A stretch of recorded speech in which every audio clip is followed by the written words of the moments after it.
यप्रहेहानियतिष्ठं बन्धमोक्षस्मादस्य श्री ब्रह्मरुद्रप्रभृतिसुरनरद्वेषशत्रुमात्मकस्य विष्णोर्व्यस्ताः समस्ताः सकलगुणनिधिः सर्वदोषव्यपेतः पूर्णानन्दप्रियो यो गुरुरपि परमश्चिन्तयेतं महान्तम् जन्माद्यस्येतोन्मयादितरतश्चार्थेष्वभिद्यस्वरात् तेने ब्रह्महृदाय आदिकवये मुह्यन्ति सूरयः तेजो वारिमृतां यथा विनिमयो यत्र त्रिसर्गो मृषा धाम्ना स्वेन सदा निरस्तकुहकं सत्यं परं धीमहि व्याप्तिरेयस्य निजे निजेन महसा पक्षे सपक्षे स्थितिर्व्यावृत्तिश्च विपक्षतोऽथ विषये सक्कर्णवैवाहिते नैवास्ति प्रतिपक्षयुक्तिरतुलं शुद्धं प्रमाणं समे भूयात्तत्त्वविनिर्णयाय भगवान् आनन्दतीर्थो मुनिः यं प्रौरजन्तमनुपेतमपेतकृत्यं द्वैपायनो विरहकातर आजुहाव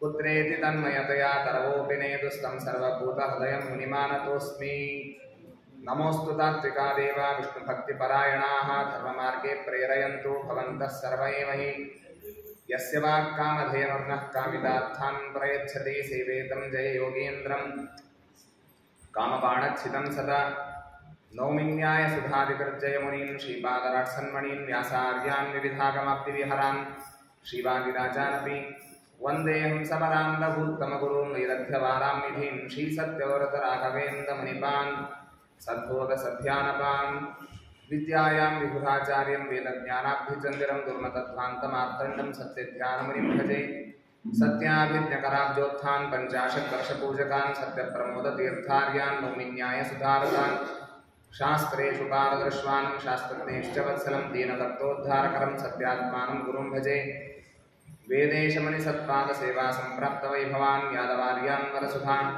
टीकाकारान् वयं नमः विद्यापीठविधातारं विद्यावारिधिचन्दिरं विद्यार्थिवत्सलं वन्दे महामहिमसद्गुरुम् आपादमौलिपर्यन्तं गुरूणाम् आकृतिं स्मरेत् तेन विघ्नाः प्रणश्यन्ति सिद्ध्यन्ति च मनोरथाः।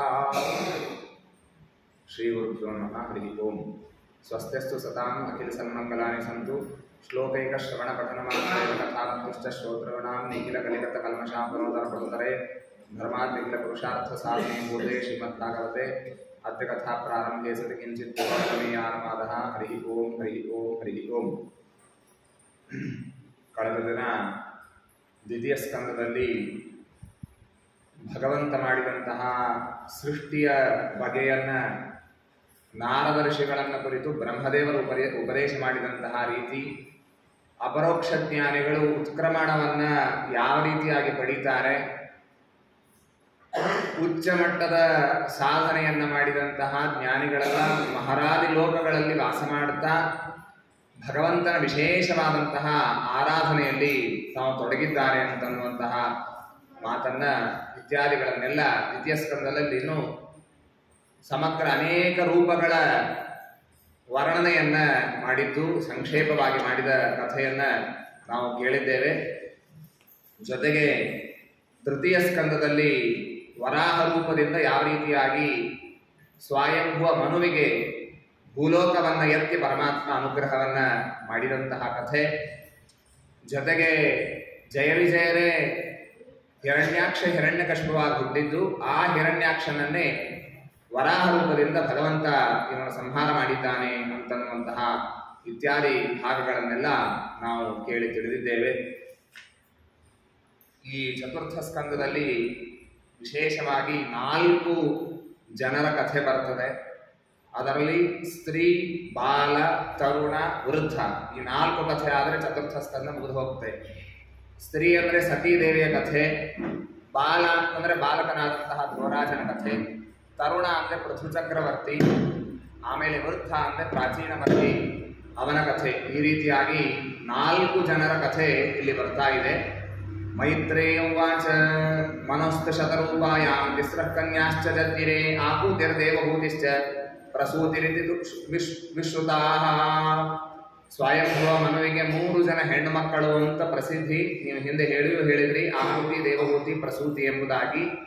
ಅದರಲ್ಲಿ ದೇವಭೂತಿಯ ಕಥೆಯನ್ನ ಕಪಿಲನಾಮಕ ಪರಮಾತ್ಮ ಉಪದೇಶ ಮಾಡಿದಂತಹ ಎಲ್ಲ ತತ್ವಗಳನ್ನು ಕೂಡ 3ನೇ ಸ್ಕಂದದಲ್ಲಿ ಈಗಾಗಲೇ ತಿಳಿಸಿ ಮುಗಿಸಿದ್ದಾರೆ. ಅದರಲ್ಲಿ ಆಕೂತಿ ಏನಿದ್ದಾಳೆ ಒಬ್ಬ ಮಗಳು, ಅವಳನ್ನ ಮದುವೆ ಮಾಡಿ ಕೊಡುವಾಗ ಸ್ವಯಂಭವಮನು ಒಂದು ಕರಾರ್ ಹಾಕಿಕೊಟ್ಟ. ಇದಕ್ಕೆ ಪುತ್ರಿಕಾ ಪುತ್ರ ಧರ್ಮ ಅಂತಂತಾರೆ. ಅಸ್ಯಾಮ್ಯೋ ಜಾಯತೆ ಪುತ್ರ ಸಮೇ ಪುತ್ರೋ ಭವೇದಿತಿ.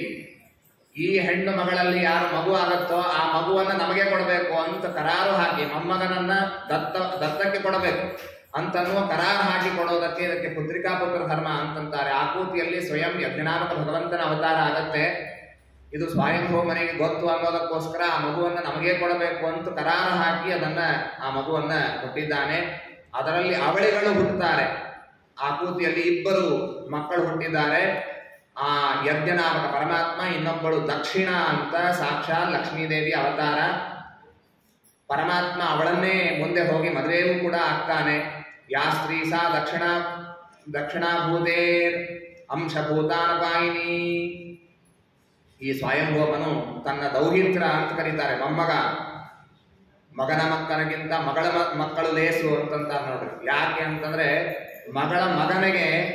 ಮಗನಿಗೆ ಏನು ಅಧಿಕಾರವಿರುತ್ತೋ ಅಧಿಕಾರ ಇರ್ತದೆ. ತಾಯಿಯ ತಂದೆಯ ಶ್ರಾದ್ದವನ್ನ ಮಾಡಲಿಕ್ಕೆ ಮಗನಿಗೆ ಅಧಿಕಾರವಿರ್ತದೆ. ದೌಹಿತ್ರ ಅಂತಂತಾರೆ ಅವನಿಗೆ. ಆ ವಿಧವಾದಂತಹ ಒಂದು ವಿಶಿಷ್ಟವಾದ ಅಧಿಕಾರ ಅವನಿಗೆ ಇರ್ತದೆ. ಅವ ಸಾಕ್ಷಾತ್ ಇಲ್ಲಿ ದೇವರೇ ಹುಟ್ಟಿದ್ದಾನೆ. ಅವನ ಸ್ತೋತ್ರವನ್ನೆಲ್ಲ ಸ್ವಯಂಭವಮನು ಮಾಡ್ತಾನೆ. ತುಷಿತಾ ನಾಮ ತೇ ದೇವಾ ಆಸನ್ ಸ್ವಯಂಭುವಾಂತರೇ ಮರೀಚಿ ಮಿಶ್ರ ಋಷಯೋ ಯಜ್ಞ ಸುರಗಣ ಗಣೇಶ್ವರಾಹ. ಅವರಲ್ಲಿ ಅನೇಕ ಜನ ಮಕ್ಕಳು ಹುಟ್ಟಿದ್ದಾರೆ. 12 ಜನ ಮಕ್ಕಳು. ಯಜ್ಞನಾಮಕ ಪರಮಾತ್ಮನಿಗೆ 12 ಜನ ಮಕ್ಕಳು ಹುಟ್ಟಿದ್ದಾರೆ. ಅವರಿಗೆ ತುಷಿತ ಅಂತ ಹೆಸರಿದೆ ಅಂತ ಹೇಳ್ತಾರೆ. ದೇವಭೂತಿಯ ಕಥೆ ಅಂತೂ ಹಿಂದೆ ಬಂದಿದೆ. ಇನ್ನೊಬ್ಬ ಮಗಳು ಪ್ರಸೂತಿ ಅಂತ ದಕ್ಷ ಪ್ರಜಾಪತಿಗೆ ಕೊಟ್ಟು ಮದುವೆಯನ್ನ ಮಾಡಿರ್ತಾರೆ. ಇದಾದ ಮೇಲೆ ಈ 9 ಜನ ಮಕ್ಕಳು, ಕರ್ದಮ ಪ್ರಜಾಪತಿಗಳೇನು 9 ಜನ ಹೆಣ್ಣು ಮಕ್ಕಳಿದ್ರು, ಅವರ ವಂಶವನ್ನೆಲ್ಲ ವಿಸ್ತಾರವಾಗಿ ಹೇಳ್ತಾರೆ. ಮರೀಚಿಯ ಮಡದಿಯಾದಂತಹ ಕಲಾ, ಅವಳಿಗೆ ಕಶ್ಯಪರು ಮಕ್ಕಳಾಗಿ ಹುಟ್ಟಿದ್ದಾರೆ. ಅತ್ರಿಯ ಮಡದಿ ಅನಸೂಯ, ಅವರ ಮನೆಯಲ್ಲಿ 3 ಜನ ಮಕ್ಕಳು, ಸಾಕ್ಷಾತ್ ಬ್ರಹ್ಮ ವಿಷ್ಣು ಮಹೇಶ್ವರರು ಅವರ ಮನೆಯಲ್ಲಿ ಹುಟ್ಟಿ ಬಂದಿದ್ದಾರೆ. ದತ್ತಂ ದುರ್ವಾಸ ಸಂಸೋಮಂ ಆತ್ಮೇಶ ಬ್ರಹ್ಮ ಸಂಭವಾನ್. ದತ್ತನಾಮಕನಾದಂತಹ ಭಗವಂತ ಸಾಕ್ಷಾತ್ ಅವತರಿಸಿ ಬಂದಿದ್ದಾನೆ. ರುದ್ರದೇವರು ದುರ್ವಾಸರಾಗಿ ಅವರ ಮನೆಯಲ್ಲಿ ಅವತಾರ ಮಾಡಿದ್ದಾರೆ. ಮತ್ತೊಬ್ಬ ಮಗ ಚಂದ್ರ. ಆ ಚಂದ್ರನಲ್ಲಿ ಬ್ರಹ್ಮದೇವರ ಅಂಶ ಇದೆ. ಬ್ರಹ್ಮದೇವರಿಗೆ ಪ್ರತ್ಯೇಕವಾಗಿ ಅವತಾರ ಇಲ್ಲ. ಭಾಗವತ ತಾತ್ಪರ್ಯದಲ್ಲಿ ಆಚಾರ್ಯ ಹೇಳುವಾಗ ಬ್ರಹ್ಮಣೋನ ಅವತಾರೋಸ್ತಿ ಸನ್ನಿಧಾನಂತೂ ಕೇವಲ ಸನ್ನಿಧಾನವನ್ನು ವಹಿಸ್ತಾರೆ ಹೊರತು ಬ್ರಹ್ಮದೇವರಿಗೆ ಸಾಕ್ಷಾತ್ತಾಗಿ ಅವತಾರ ಇಲ್ಲ. ಈ ರೀತಿಯಾಗಿ ಹೇಳಿದ್ದಾರೆ. ಹೀಗೆಲ್ಲ ಆಯಾ ಹೆಣ್ಣು ಮಕ್ಕಳಲ್ಲಿ ಹುಟ್ಟಿದಂತಹ ವಂಶವನ್ನೆಲ್ಲ ವಿಸ್ತಾರವಾಗಿ ಹೇಳಿದ್ದಾರೆ. ಅಂಗಿರಸರ ಮಡದಿಯಾದಂತಹ ಶ್ರದ್ಧಾ, ಅವಳಲ್ಲಿ 4 ಜನ ಮಕ್ಕಳು ಹುಟ್ಟಿದ್ದಾರೆ ಅಂತ ಹೇಳ್ತಾರೆ. ಪುಲಸ್ತ್ಯರಿಗೆ ಹವಿರ್ಭುಕ್ ಅಂತನ್ನುವವಳಲ್ಲಿ ಅನೇಕ ಜನ ಮಕ್ಕಳಾಗಿದ್ದಾರೆ. ಪುಲಹ, ಕ್ರತು, ಊರ್ಜನಿ, ಶಾಂತಿ, ಭೃಗು ಋಷಿಗಳು, ಹೀಗೆಲ್ಲ ಮಕ್ಕಳು ಹುಟ್ಟಿದ್ದಾರೆ. ಭೃಗು ಋಷಿಗಳಿಗೆ ಖ್ಯಾತಿ ಅಂತನ್ನುವ ಮಡದಿಯಲ್ಲಿ ಧಾತ, ವಿಧಾತ, ಶ್ರೀ ಅಂತ ಹೇಳಿ 3 ಜನ ಮಕ್ಕಳು. ಆಯತಿ, ನಿಯತಿ, ಚೈತೆ, ಸುತೆ, ಮೇರೋ ತಯೋರದ. ಆಯತಿ, ನಿಯತಿ ಅಂತನ್ನೋರು ಹುಟ್ಟಿದ್ದಾರೆ. ಹೀಗೆಲ್ಲ ಹೇಳ್ತಾರೆ. ಆ ನವ ಪ್ರಜಾಪತಿಗಳಿಂದ ಬಂದಂತಹ ಕುಲವನ್ನೆಲ್ಲ ಹೇಳಿದ್ದಾರೆ. ಇನ್ನು ಪ್ರಸೂತಿ, ದಕ್ಷ ಪ್ರಜಾಪತಿಯನ್ನ ಮದುವೆಯಾದಂತಹ ಪ್ರಸೂತಿ ಏನಿದ್ದಾಳೆ, ಇವಳಿಗೆ 16 ಜನ ಮಕ್ಕಳಾಗ್ತಾರೆ. 16 ಜನರಲ್ಲಿ 13 ಜನರನ್ನ ಯಮಧರ್ಮನಿಗೆ ಕೊಟ್ಟು ಮದುವೆ ಮಾಡಿದ್ದಾರೆ. ಶ್ರದ್ಧಾ, ಮೈತ್ರಿ, ದಯಾ, ಶಾಂತಿ, ತುಷ್ಟಿ, ಪುಷ್ಟಿ, ಕ್ರಿಯಾ, ಉನ್ನತಿ, ಬುದ್ಧಿ, ಮೇಧಾ, ತಿತಿಕ್ಷಾ, ಹ್ರಿ, ಮೂರ್ತಿ ಅಂತ ಈ ರೀತಿಯಾಗಿ 13 ಜನರನ್ನ ಯಮಧರ್ಮರಾಜನಿಗೆ ಕೊಟ್ಟು ಮದುವೆಯನ್ನ ಮಾಡಿದ್ದಾರೆ ಅಂತ ತಿಳಿಸಿಕೊಟ್ಟಿದ್ದಾರೆ. ಆಮೇಲೆ ಸತೀ ದೇವಿ ಏನಿದ್ದಾಳೆ ಅದನ್ನು ರುದ್ರದೇವರಿಗೆ ಕೊಟ್ಟು ಮದುವೆ ಮಾಡಿದ್ದಾರೆ. ಭವಸ್ಯ ಪತ್ನೀತು ಸತೀ ಭವಂ ದೇವ ಮನೋಹೃತ ಆತ್ಮನಃ ಸದೃಶಂ ಪುತ್ರಂ ನಲೇಭೆ ಗುಣಶೀಲತಃ. ಸತೀದೇವಿ ರುದ್ರದೇವರ ಮಡದಿ, ಮಕ್ಕಳಾಗಿರಲಿಲ್ಲ. ಅವಳು ರುದ್ರದೇವರ ಜೊತೆಗೆ ಸುಖದಿಂದ ಇದ್ದಾಳೆ. ಒಂದು ಪ್ರಸಂಗ ಹೀಗೆ ಬಂತು. ದಕ್ಷ ಪ್ರಜಾಪತಿ ಒಂದು ಯಜ್ಞದಲ್ಲಿ, ಸತ್ರದಲ್ಲಿ ಭಾಗವಹಿಸಿದ್ದಾನೆ. ಆಗ ರುದ್ರದೇವರೆಲ್ಲ ಅಲ್ಲಿ ಬಂದಿದ್ದಾರೆ. ಸ್ವಲ್ಪ ತಡವಾಗಿ ದಕ್ಷ ಪ್ರಜಾಪತಿ ಬಂದ. ಬ್ರಹ್ಮದೇವರು ಸಭೆಯಲ್ಲಿದ್ದರು. ಸದಸಸ್ಪತಿಭಿರ್ದಕ್ಷ ಭಗವಾನ್ ಸಾಧು ಸತ್ಕೃತಃ ಅಜಂ ಲೋಕ ಗುರುತ್ವ ನಿಶಾದ ತದಾತ್ಮಯ. ಎಲ್ಲ ದೊಡ್ಡ ದೊಡ್ಡವರೆಲ್ಲ ದಕ್ಷ ಪ್ರಜಾಪತಿ ಬಂದ ಕೂಡಲೇ ಎದ್ದು ನಿಂತು ಅವನ ಸ್ವಾಗತವನ್ನ ಮಾಡಿ ತಮ್ಮ ತಮ್ಮ ಸ್ಥಾನ ಕುಳಿತಿದ್ದಾರೆ. ಆಗ ದಕ್ಷ ಪ್ರಜಾಪತಿಯು ಕೂಡ ಬ್ರಹ್ಮದೇವರಿಗೆ ನಮಸ್ಕಾರ ಮಾಡಿ ಕುಳಿತುಕೊಂಡ. ಆ ಪ್ರಸಂಗದಲ್ಲಿ ಏನಾಯಿತು ಅಂದ್ರೆ ರುದ್ರದೇವರು ಅಷ್ಟೇನು ಚೆನ್ನಾಗಿ ಬಂದು ಅವರಿಗೆ ಸತ್ಕಾರ ಮಾಡಿ, ಹೆಣ್ಣು ಕೊಟ್ಟ ಮಾವ ಅವರಿಗೇನು ಸತ್ಕಾರ ಮಾಡಲಿಲ್ಲ. ಪ್ರಾಂನಿಷಣ್ಣಂ ಋಣಂ ದೃಷ್ಟ ನಾಮೃಷ್ಯ ತದನಾದತಃ, ನಮ್ಮ ಅಳಿಯಂದ್ರು ನನಗೆ ಆದರ ಮಾಡಲಿಲ್ಲ ಅಂತ ಸಿಟ್ಟು ಬಂದು ಹೋಯಿತು. ಆಗ ಸಭೆಯಲ್ಲೇನೆ ದಕ್ಷ ಪ್ರಜಾಪತಿ ಬೈಲಿಕ್ಕೆ ಪ್ರಾರಂಭ ಮಾಡಿದ. ಅವನು ಹೇಳ್ತಾನೆ, ಅಯಂತು ಲೋಕಪಾಲಾನಾಂ ಯಶಗ್ನೋ ನಿರಪತ್ರಪಃ, ಇವನಿಗೆ ಸ್ವಲ್ಪ ನಾಚಿಕೆ ಇಲ್ಲ, ಲೋಕಪಾಲ ಅಂತ ಕರೀತಾರೆ. ಈಶಾನ್ಯ ದಿಕ್ಕಿಗೆ ಇವನೇ ರುದ್ರದೇವರೇ ಲೋಕಪಾಲಕರಾಗಿದ್ದಾರೆ. ಸದ್ಭರಾಚರಿತ ಪಂಥಾ ಏನ ಸ್ತಬ್ಧೇನ ದೂಷಿತಾ, ಸಾಂಪ್ರದಾಯಿಕವಾಗಿ ಬಂದದ್ದಿದು. ಸಣ್ಣವರು ಎದ್ದು ದೊಡ್ಡವರು ಬಂದಾಗ ಗೌರವ ಮಾಡಬೇಕು ಅಂತ ಅನ್ನೋದು ಹಿಂದಿನಿಂದಲೂ ಬಂದದ್ದು. ಅದನ್ನ ಇವನು ಬಿಟ್ಟುಬಿಟ್ಟಿದ್ದಾನೆ. ಸ್ತಬ್ಧ ಸೊಕ್ಕಿಗೆ ಬಂದಿದ್ದಾನೆ. ಹಿಂದೆ ನೋಡ್ಬೇಕಾಗಿತ್ತು. ದಕ್ಷ ಪ್ರಜಾಪತಿ ಹೇಳ್ತಾನೆ, ಇನ್ನೂ ಮದುವೆ ಆಗಿರಲಿಲ್ಲ ನನ್ನ ಮಗಳನ್ನ, ಅವಾಗ ನೋಡ್ಬೇಕಾಗಿತ್ತು. ನಾನು ನಿಮ್ಮ ಶಿಷ್ಯ ಅಂತ ಹೇಳಿ ನಾನು ಹಿಂದೆ ಹಿಂದೆ ಅಡ್ಡಾಡೋದೇನು ಎಲ್ಲ ಮಾಡಿದ. ನಾನೇನೋ ಬಹಳ ಒಳ್ಳೆಯವನು ಅಂತ ಹೇಳಿ ಮರಕಟ್ಟ ಲೋಚನ. ದಕ್ಷ ಪ್ರಜಾಪತಿ ಸಿಟ್ಟಿಗೆ ಬಂದಾಗ ಬಾಯಿ ಬಂದಾಗ ಹೇಳಿಬಿಡ್ತಾನೆ. ಇವ್ರ ಮುಖಾಂತರ ನೋಡಿರೇನು, ಯಾರು ಹೆಣ್ಣು ಕೊಡ್ತಿದ್ರು, ನಾನು ಕೊಟ್ಟಿದ್ದೀನಿ ಅಂತಂತಾನೆ. ಮರಕಟ್ಟ ಲೋಚನ, ಕಣ್ಣು ನೋಡಿ, ಒಂದ್ ಕಡೆ ಒಂದ್ ಕಡೆ ಒಂದಿದೆ, ಮೂರ್ ಕಣ್ಣಿದೆ, ಯಾರು ಕೊಡ್ತಿದ್ರು ಹೆಣ್ಣು, ನಾನು ಕೊಟ್ಟಿದ್ದೀನಿ ಅಂತ ಹೀಗೆಲ್ಲ ಮಾತುಗಳನ್ನು ಹೇಳಿದ. ರುದ್ರದೇವರ ಶಾಂತವಾದ ಸ್ವಭಾವ, ಏನೋ ಪ್ರತ್ಯುತ್ತರ ಕೊಡ್ಲಿಲ್ಲ. ಪ್ರಾಯಶಃ ಸಿಟ್ಟಿಗೆದ್ದವರಿಗೆಲ್ಲ ಅಪೇಕ್ಷೆ ಏನು ಅಂತಂದ್ರೆ, ನಾನು ಒಂದು ಬೈದಾಗ, ಒಂದೆರಡು ಬೈದಾಗ ಎದುರಾಳಿ ಮತ್ತೊಂದು ಬೈಬೇಕು, ಆಗ ಇನ್ನಷ್ಟು ಬೈಬೇಕು. ಆಗ ಆ ಸಿಟ್ಟಿಗೆದ್ದವನಿಗೆ ಸ್ವಲ್ಪ ಸಮಾಧಾನ ಆಗ್ತದೆ. ಎದುರಿಗಿನವರು ಏನೋ ಪ್ರತಿಕ್ರಿಯೆಯನ್ನೇ ಕೊಡದೇ ಇದ್ದರೆ ಇನ್ನಷ್ಟು ಸಿಟ್ಟು ಹೆಚ್ಚಾಗತ್ತೆ. ಆಗ ಹಾಗೆ ದಕ್ಷ ಪ್ರಜಾಪತಿಗೆ ರುದ್ರದೇವರು ಏನೂ ಮಾತನಾಡಲಿಲ್ಲ ಅಂತ ಇನ್ನಷ್ಟು ಸಿಟ್ಟು ಬಂತು. ಯಜ್ಞ ಭಾಗಂ ನ ಲಭತಾಂ ದೇವೈರ್ದೇವ ಗಣಾಥಮಃ, ಶಾಪ ಕೊಡ್ತಾನೆ ದಕ್ಷ ಪ್ರಜಾಪತಿ. ಬಹಳ ಸೊಕ್ಕಿಗೆ ಎದ್ದಿದ್ದಾರೆ ರುದ್ರದೇವರು. ಹೀಗಾಗಿ ಯಜ್ಞ ಭಾಗ ಇವರಿಗೆ ಸಿಗೋದು ಬೇಡ, ಯಜ್ಞದಲ್ಲಿ ಏನು ಆಹುತಿಗಳು ಸಿಗತ್ತೋ ಅದು ಇವರಿಗೆ ಯಾರು ಹಾಕೋದು ಬೇಡ ಅಂತ ದಕ್ಷ ಪ್ರಜಾಪತಿ ಶಾಪವನ್ನು ಕೊಟ್ಟಿದ್ದಾನೆ. ಆ ಶಾಪವನ್ನು ಕೇಳಿ ನಂದಿ ರುದ್ರದೇವರ ಅನುಚರ, ನಿನಗೆ ತತ್ವಜ್ಞಾನ ಆಗೋದು ಬೇಡ ಅಂತ ಅವನು ಶಾಪ ಕೊಡ್ತಾನೆ. ಜೊತೆಗೆ ನಿನಗೆ ನಿನ್ನ ತಲೆ ಹೋಗಿ ಹೋತದ ಮುಖ ಬರಲಿ, ಆಡಿನ ಮುಖ ನಿನಗೆ ಬರಲಿ ಅಂತನ್ನುವಂತಹ ಶಾಪವನ್ನು ಕೊಟ್ಟಿದ್ದಾನೆ. ಬಹಳ ಶಾಪ ಪ್ರತಿಶಾಪಗಳೆಲ್ಲ ನಡೀತದೆ. ಭೃಗು ಋಷಿಗಳು ದಕ್ಷ ಪ್ರಜಾಪತಿಯ ಪಕ್ಷವನ್ನು ವಹಿಸಿ ಯಾರ್ಯಾರು ರುದ್ರದೇವರ ಅನುಚರರು ಅಂತಿದ್ದಾರೆ ಅವರಿಗೆ ಲೋಕದಲ್ಲಿ ಬಹಳ ಮಾನ್ಯತೆ ಸಿಗೋದು ಬೇಡ, ಅವರು ಪಾಖಂಡಿಗಳು ಅಂತ ಪ್ರಸಿದ್ಧರಾಗಲಿ, ಅವರು ಶೌಚಾಚಾರ ರಹಿತರಾಗಲಿ, ನಷ್ಟ ಶೌಚ ಮೂಢಧಿಯೋ ಜಡ ಭಸ್ಮ ಸ್ಥಿಧಾರಿಣ, ಜಡೆಯನ್ನು ಧಾರಣೆ ಮಾಡುವವರಾಗ್ಲಿ, ಅಸ್ಥಿಯನ್ನು ಹಿಡ್ಕೊಂಡವರಾಗ್ಲಿ. ಹೀಗಾಗಿ ರುದ್ರದೇವರ ಅನುಚರರು ಲೌಕಿಕದಲ್ಲಿ ಅತ್ಯಂತ ಮಾನ್ಯ ಅಂತ ಆಗೋದು ಬೇಡ ಅಂತ ಭೃಗು ಋಷಿಗಳು ಸಿಟ್ಟಿಗೆ ಬಂದು ಶಾಪವನ್ನು ಕೊಟ್ಟಿದ್ದಾರೆ. ಅಷ್ಟೊತ್ತಿಗೆ ರುದ್ರದೇವರು ವಿಮನ ಇವ ಸ್ವಲ್ಪ ಮನಸ್ಸು ಖೇದವಾದಂತೆ ಆಗಿ ಅಲ್ಲಿಂದ ಎದ್ದು ಹೋಗಿದ್ದಾರೆ. ದಕ್ಷ ಪ್ರಜಾಪತಿಗೆ ಇಲ್ಲಿಗೆ ಸರಿ ಹೋಗ್ಲಿಲ್ಲ, ನನಗೆ ನಮಸ್ಕಾರ ಮಾಡಿಲ್ಲ ಅಂತನ್ನೋದು ಮನಸ್ಸಿನಲ್ಲಿ ಹಾಗೆ ಉಳಿಯಿತು.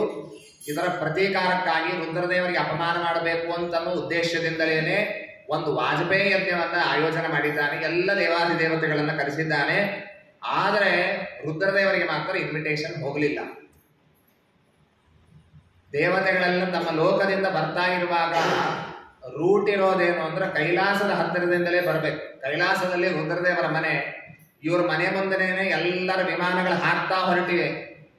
ಆಗ ಶಬ್ದ ಕೇಳಿ ಸತೀದೇವ ಹೊರಗೆ ಬರ್ತಾಳೆ. ದೇವತೆಗಳಿಂದ ಕೇಳಿ ತಿಳಿತಾಳೆ, ಇಲ್ಲ ದಕ್ಷ ಪ್ರಜಾಪತಿಯ ಮನೆಯಲ್ಲಿ ದೊಡ್ಡ ಮಹೋತ್ಸವ ನಡೆದಿದೆ ಅಂತ ಗೊತ್ತಾಯ್ತು. ಹೆಣ್ಣು ಮಕ್ಕಳಿಗೆ ತವ್ರ ಮನೆಗೆ ಹೋಗ್ಲಿಕ್ಕೆ ನೆಮ್ಮಬೇಕಾಗಿರ್ತದೆ, ದೊಡ್ಡ ಉತ್ಸವ ಹೋಗಬೇಕು ಅಂತ ರುದ್ರದೇವರ ಹತ್ರ ಬಂದು ಹೇಳ್ತಾಳೆ. ಪ್ರಜಾಪತೇಸ್ತೆ ಶಶುರಸ್ಯ ಸಾಂಪ್ರತಂ ನಿರ್ಯಾಪಿತೋ ಯಜ್ಞ ಮಹೋತ್ಸವ ಕಿಲ ವಯಂ ಚ ತತ್ರ ನುಸರಾಮ ವಾಮತೆ ಯದ್ಯರ್ಥಿತಾಮಿ ವಿಬುಧ ಪ್ರಯಾಂತಿ. ನಿಮ್ಮ ಮಾವಂದ್ರು ಅಂತ ಹೇಳ್ತಾಳೆ ಸತೀದೇವಿ, ನಮ್ಮ ತಂದೆ ಮನೆಯಲ್ಲಿ ಅಂತ ಹೇಳೋದಿಲ್ಲ. ನಿಮ್ಮ ಮಾವಂದ್ರ ಮನೆಯಲ್ಲಿ ದೊಡ್ಡ ಯಜ್ಞ ಇಟ್ಟುಕೊಂಡಿದ್ದಾರಂತೆ, ಎಲ್ಲ ದೇವಾದಿ ದೇವತೆಗಳು ಹೊರಟಿದ್ದಾರೆ, ಮತ್ತು ನಾವು ಹೊರಡೋಣ ಅಂತ ಹೇಳಿದರೆ ಆಗ ರುದ್ರದೇವರಂದ್ರು ನಮಗೇನು ಇನ್ವಿಟೇಷನ್ ಬಂದಿಲ್ಲ, ಏನಿಲ್ಲ, ನಮ್ಮನ್ನ ಕರೆದಿಲ್ಲ, ಹೇಗೆ ಹೋಗೋದು ಅಂತಂದ್ರೆ ಅದಕ್ಕೂ ಸತೀದೇವಿ ಹತ್ತಿರ ಉತ್ತರ ಇದೆ. ಅನಾಹುತಾಪ್ಯಭಿಯಾಂತಿ ಸೌಹೃದ ಭರ್ತು ರುಕುರೋರ್ ದೇಹ ಕೃತಶ್ಚ ಕೇತನಂ. ಕೆಲವು ಕಡೆಗೆ ಆಮಂತ್ರಣ ಬೇಕಾಗಿಲ್ಲ, ಎಲ್ಲ ಕಡೆಗೆ ಆಮಂತ್ರಣ ಬರಬೇಕು ಅಂತ ಇಟ್ಕೋಬೇಕಾಗಿಲ್ಲ. ಗಂಡನ ಮನೆಗೆ ಆಮಂತ್ರಣ ಬಂದ್ರೆ ಹೋಗ್ತೀನಿ ಅಂತ ಇಟ್ಕೊಳ್ಬೇಕಾಗಿಲ್ಲ. ಗುರುಗಳ ಮನೆಗೂ ಹಾಗೇ ಇದೆ. ದೇಹ ಕೃತಶ್ಚ ಕೇತನಂ, ದೇಹವನ್ನು ಕೊಟ್ಟ ತಂದೆಯ ಮನೆಗೆ ಹೋಗಬೇಕಾಗಿದ್ರೆ ಏನೂ ಆಮಂತ್ರಣ ಬೇಕಾಗಿಲ್ಲ, ಆದ್ದರಿಂದ ಅವಶ್ಯವಾಗಿ ಹೋಗಬಹುದು ಅಂತಂದ್ರೆ ಅದಕ್ಕೆ ರುದ್ರದೇವರು ಹೇಳಿದ್ರು, ನೀನು ಹೇಳಿದ ಮಾತು ಸತ್ಯ. ಆದರೆ ತೇ ಯತ್ಯನುತ್ಪಾದಿತ ದೋಷ ದೃಷ್ಟಯೋ ಬಲೀಯ ಸಾನಾತ್ಮ ಮದೇನ ಮಂಜುನಾ, ಅವರ ಮನಸ್ಸಿನಲ್ಲಿ ನಮ್ಮ ಬಗ್ಗೆ ಕೆಟ್ಟ ವಿಚಾರಗಳಿರಬಾರ್ದು, ಇವರು ಬಹಳ ದುಷ್ಟರು ಅಂತನೋ ವಿಚಾರ ಇದ್ರೆ ಆಗ ಆಮಂತ್ರಣ ಬರದೇ ಇರುವಾಗ ಹೋಗಬಾರದು ಅಂತ ಹೇಳಿದ್ರೆ ಇವಳಿಗೆ ಮನಸ್ಸಿಲ್ಲ, ಹೋಗಬೇಕು ಅಂತ ಇದೆ. ಪ್ರತ್ಯುದ್ಗಮ ಪ್ರಶ್ರಯಣಾಭಿವಾದನಂ ವಿಧೀಯತೆ ಸಾಧುಮಿತಸ್ಸು ಮಧ್ಯಮೆ ಪ್ರಾಜ್ಞಿ ಪರಸ್ಮೈ ಪುರುಷಾಯ ಚೇತಸ ಗುಹಾಶಯ ಇವ ನ ದೇಹ ಮಾನಿನೇ. ನಮಗೆಲ್ಲ ನಮಸ್ಕಾರ ಮಾಡ್ತಾ ಇರುವಾಗ, ಇನ್ನೊಬ್ರು ನಮಸ್ಕಾರ ಮಾಡ್ತಾ ಇರುವಾಗ ಈ ಅನುಸಂಧಾನ ನಮಗಿರಬೇಕು. ನಮಸ್ಕಾರ ಮಾಡುವವರು ಗುಹಾಶಯ ಇವನ ದೇಹ ಮಾನಿನೇ, ಒಳಗಿರುವಂತಹ ಪರಮಾತ್ಮನನ್ನ ಉದ್ದೇಶಿಸಿ ನಮಸ್ಕಾರ ಇತ್ಯಾದಿಗಳು ನಡೀತಾ ಇರ್ತದೆ. ಮಧ್ಯಮರಲ್ಲಿ ಈ ವಿಧವಾದಂತಹ ವ್ಯವಹಾರ ನೋಡಿದಾಗ ಅಲ್ಲಿ ಒಳಗಿರುವ ಪರಮಾತ್ಮನಿಗೆ ನಮಸ್ಕಾರ ಎಂಬಂತಹ ಅನುಸಂಧಾನವನ್ನ ಪಡೆಯಬೇಕು. ರುದ್ರದೇವರು ಆ ಸಭೆಯಲ್ಲಿ ಬ್ರಹ್ಮದೇವರು ಇರುವಾಗ ಉತ್ತಮವಾದ ಅಧಿಷ್ಠಾನದಲ್ಲಿ ದೇವರನ್ನ ನೆನೆಸುವ ಧ್ಯಾನಿಸುವ ರುದ್ರದೇವರು ದಕ್ಷ ಪ್ರಜಾಪತಿಗೆ ನಮಸ್ಕಾರ ಮಾಡಲಿಲ್ಲ. ವಾಸ್ತವಿಕವಾಗಿ ರುದ್ರದೇವರ ಸ್ಥಾನ ಬಹಳ ದೊಡ್ಡದು, ದಕ್ಷ ಪ್ರಜಾಪತಿಗಳಿಗಿಂತ ಉತ್ತಮವಾದಂತಹ ಕಕ್ಷೆಯಲ್ಲಿ ಬರುವವರು, ಆ ನಿಟ್ಟಿನಲ್ಲೂ ಅವರು ನಮಸ್ಕಾರ ಮಾಡುವ ಅವಶ್ಯಕತೆ ಇರಲಿಲ್ಲ ಅನ್ನೋದಕ್ಕಾಗಿ ಮಾಡಿರಲಿಲ್ಲ. ಅಂತೂ ಹೋಗಲೇಬೇಕು ಅಂತ ಸತೀದೇವಿಯ ಹಠ, ರುದ್ರದೇವರು ಬೇಡ ಅಂತ. ಕೊನೆಗೆ ರುದ್ರದೇವರ ಬಾಯಿಂದ ಒಂದು ಮಾತು ಬರ್ತದೆ, ನನ್ನ ಮಾತನ್ನು ನೀನು ಮೀರಿ ಹೋಗೋದಾದರೆ ಸಂಭಾವಿತಸ್ಥ ಸ್ವಜನಾತ್ ಪರಾಭವೋ ಯದಾಸ ಸದ್ಯೋ ಮರಣಾಯ ಕಲ್ಪ್ಯತೆ. ನಮ್ಮವರೇ ಯಾವಾಗ ನಮಗೆ ಅಪಮಾನ ಮಾಡುತ್ತಾರೆ ಆಗ ಮರಣಕ್ಕೆ ದಾರಿ ಆಗ್ತದೆ ಅಂತ ಒಂದು ಮಾತು ಹೇಳ್ತಾರೆ. ಆದರೂ ಅವಳಿಗೆ ತಡೆದುಕೊಳ್ಳಿಕ್ಕಾಗಲಿಲ್ಲ. ಹೋಗೋದಾದ್ರೆ ನೀನು ಹೋಗು, ನಾನು ಬರೋದಿಲ್ಲ ಅಂತ ರುದ್ರದೇವರು ಹೇಳ್ತಾರೆ. ಸತೀದೇವಿ ಹೊರಡಬೇಕು ಅಂತ ತೊಡಗಿದ್ದಾಳೆ, ಅಳತಾ ಇದ್ದಾಳೆ. ಹೋಗ್ಲಿಕ್ಕೂ ಪೂರ್ಣ ಮನಸ್ಸಿಲ್ಲ, ಇಲ್ಲಿರ್ಲಿಕ್ಕೂ ಮನಸ್ಸಿಲ್ಲ. ಭಾಗವತ ಹೇಳ್ತದೆ, ನಿಷ್ಕ್ರಾಮತಿ ನಿರ್ವಿಶತಿ ಸ್ವಧಾಮಸ. ಒಮ್ಮೆ ಹೊರಗೆ ಹೆಜ್ಜೆ ಹಾಕ್ತಾಳಂತೆ, ಮತ್ತೊಮ್ಮೆ ವಿಚಾರ ಮಾಡ್ತಾಳೆ, ಬೇಡ ಮನೆಯಲ್ಲೇ ಇದ್ರೆ ಒಳ್ಳೆಯದು ಅಂತ. ಮತ್ತೆ ಒಳಗೆ ಬರ್ತಾಳಂತೆ, ಒಳಗೆ ಬಂದ್ರೆ ಹೋಗಬೇಕು ಅಂತ ಅನಿಸ್ತದೆ. ಈ ರೀತಿಯಾದಂತಹ ದ್ವಂದ್ವದಲ್ಲಿ ಅವಳು ಇದ್ದಾಳೆ. ಶೋಕೇನ ರೋಷೇಣ ಚ ದೂಯತಾ ಹೃದ, ಮನಸ್ಸಿನಲ್ಲಿ ಸಿಟ್ಟಿದೆ, ಗಂಡ ಬರ್ತಾ ಇಲ್ಲ ಅಂತ ಹೇಳಿ. ದುಃಖನೂ ಇದೆ, ತಂದೆ ನಮಗೆ ಕರೆದಿಲ್ಲ ಅಂತ. ಈ ರೀತಿಯಾಗಿ ಅಂತೂ ಕೊನೆಗೆ ಹೋಗಿದ್ದಾಳೆ. ತಾಮಾಗತಾಂ ತತ್ರನ ಕಶ್ಚನಾದ್ರಿಯತ ವಿಮಾನಿ ತಾಮ್ಯನ್ಯ ಕರ್ತೋ ಭಯಾಜ್ಜನಃ. ಬಂದ್ರೆ ಯಾರು ಸ್ವಾಗತ ಮಾಡಲಿಲ್ಲಂತ. ನಾವೇನಾದ್ರೂ ಸತೀದೇವಿಯ ಜೊತೆಗೆ ಮಾತನಾಡಿದ್ರೆ ದಕ್ಷ ಪ್ರಜಾಪತಿ ಸಿಟ್ಟಿಗೆ ಬರ್ತಾನೆ ನಮ್ಮ ಮೇಲೆ ಅಂತ ಇಟ್ಟುಕೊಂಡು ಯಾರು ಮಾತನಾಡಲಿಲ್ಲ. ಅಕ್ಕ ತಂಗಿಯರು ಮಾತ್ರ, ತಾಯಿ ಇವರಷ್ಟು ಜನ ಮಾತ್ರ ಮಾತನಾಡಿಸಿದ್ದಾರೆ. ಅಂತೂ ಅವರ ಜೊತೆಗೇನೆ ಮಾತಾಡ್ತಾ ಸಂತೋಷದಿಂದ ಇದ್ದಾಳೆ. ಆದರೆ ಯಾವಾಗ ಯಜ್ಞ ನಡೆದ ಸ್ಥಳಕ್ಕೆ ಹೋದ್ಲು, ಆಗ ತಂದೆ ಹೇಳಿದಂತೆ ಬಾ ಕೂಡು ಅಂತಂದಂತೆ. ದೊಡ್ಡ ಪೀಠ ಕೊಟ್ಟು ಇಲ್ಲಿ ಕೂಡು ಅಂತಂದಂತೆ. ಯಾಕೇನೋ ದಕ್ಷ ಪ್ರಜಾಪತಿಗೆ ತೋರಿಸ್ಬೇಕಾಗಿತ್ತು, ನಾನು ಮಾಡುವ ಯಜ್ಞದಲ್ಲಿ ನಿನ್ನ ಗಂಡನಿಗೆ ಯಾವ ಸ್ಥಾನ ಇಲ್ಲ. ಈಶಾನ್ಯ ದಿಕ್ಕಿಗೆ ರುದ್ರದೇವರಿಗೇನು ಒಂದು ಕೊಡಬೇಕಾಗಿತ್ತು, ಪೂಜೆ ಮಾಡಬೇಕಾಗಿತ್ತು, ಅಲ್ಲೇನೂ ಇಟ್ಟಿಲ್ಲ. ಬೇರೆ ಬೇರೆ ದೇವತೆಗಳ ಆಹ್ವಾನ ಎಲ್ಲ ಆಗಿದೆ, ಆದರೆ ರುದ್ರದೇವರಿಗೆ ಮಾತ್ರ ಯಾವ ಸ್ಥಾನ ಇಲ್ಲ ಅಂತ ತೋರಿಸ್ಬೇಕಾಗಿತ್ತಂತೆ. ಕೂಡುವ ಹೊತ್ತಿಗೆ ಸತೀದೇವಿ ನೋಡ್ತಾಳೆ, ಅರುದ್ರ ಭಾಗಂ, ರುದ್ರದೇವರಿಗೇನು ಭಾಗ ಕೊಟ್ಟಿಲ್ಲ ಅಂತ ನೋಡಿ ತಂದೆ ಕೊಟ್ಟ ಸ್ಥಾನದಲ್ಲಿ ಕೂಡ್ಲಿಕ್ಕೆ ಮನಸ್ಸಾಗ್ಲಿಲ್ಲ. ಮಾತಿನ ಚಕಮಕಿ ಪ್ರಾರಂಭ ಆಗ್ತದೆ. ದೋಷಾನ್ ಪರೇಶಾಂ ಹಿ ಗುಣೇಶ್ವ ಸಾಧವೋ ಗೃಹಂತಿ ಕೇಚಿನ್ನ ಭವಾದೃಶಾದ್ವಿಜಾಃ ಗುಣೌಶ್ಚ ಫಲ್ಗೂನ್ ಬಹುಲೀಕರಿಷ್ಣಮೋ ಮಹತ್ತಮಾಸ್ತೇಶ್ವ ಅವಿದರ್ಭವಾನಘಂ. ಇನ್ನೊಬ್ಬರ ಗುಣಗಳನ್ನ ನೋಡಿ ಮೆಚ್ಚಲಿಕ್ಕೆ ಕಲಿಬೇಕು. ಸಣ್ಣ ದೋಷ ಇರ್ತದೆ, ಅದನ್ನೇ ಎತ್ತಿ ದೊಡ್ಡದು ಮಾಡೋದು. ದೊಡ್ಡ ದೊಡ್ಡ ಗುಣಗಳಿದ್ದರೂ ಅದನ್ನು ಬಿಟ್ಟು ಬಿಡೋದು. ಈ ರೀತಿಯಾಗಿ ಅಸಾಧುಗಳ ಲಕ್ಷಣ. ನೀವು ಆ ರೀತಿಯಾಗಿ ಮಾಡಬಾರದು.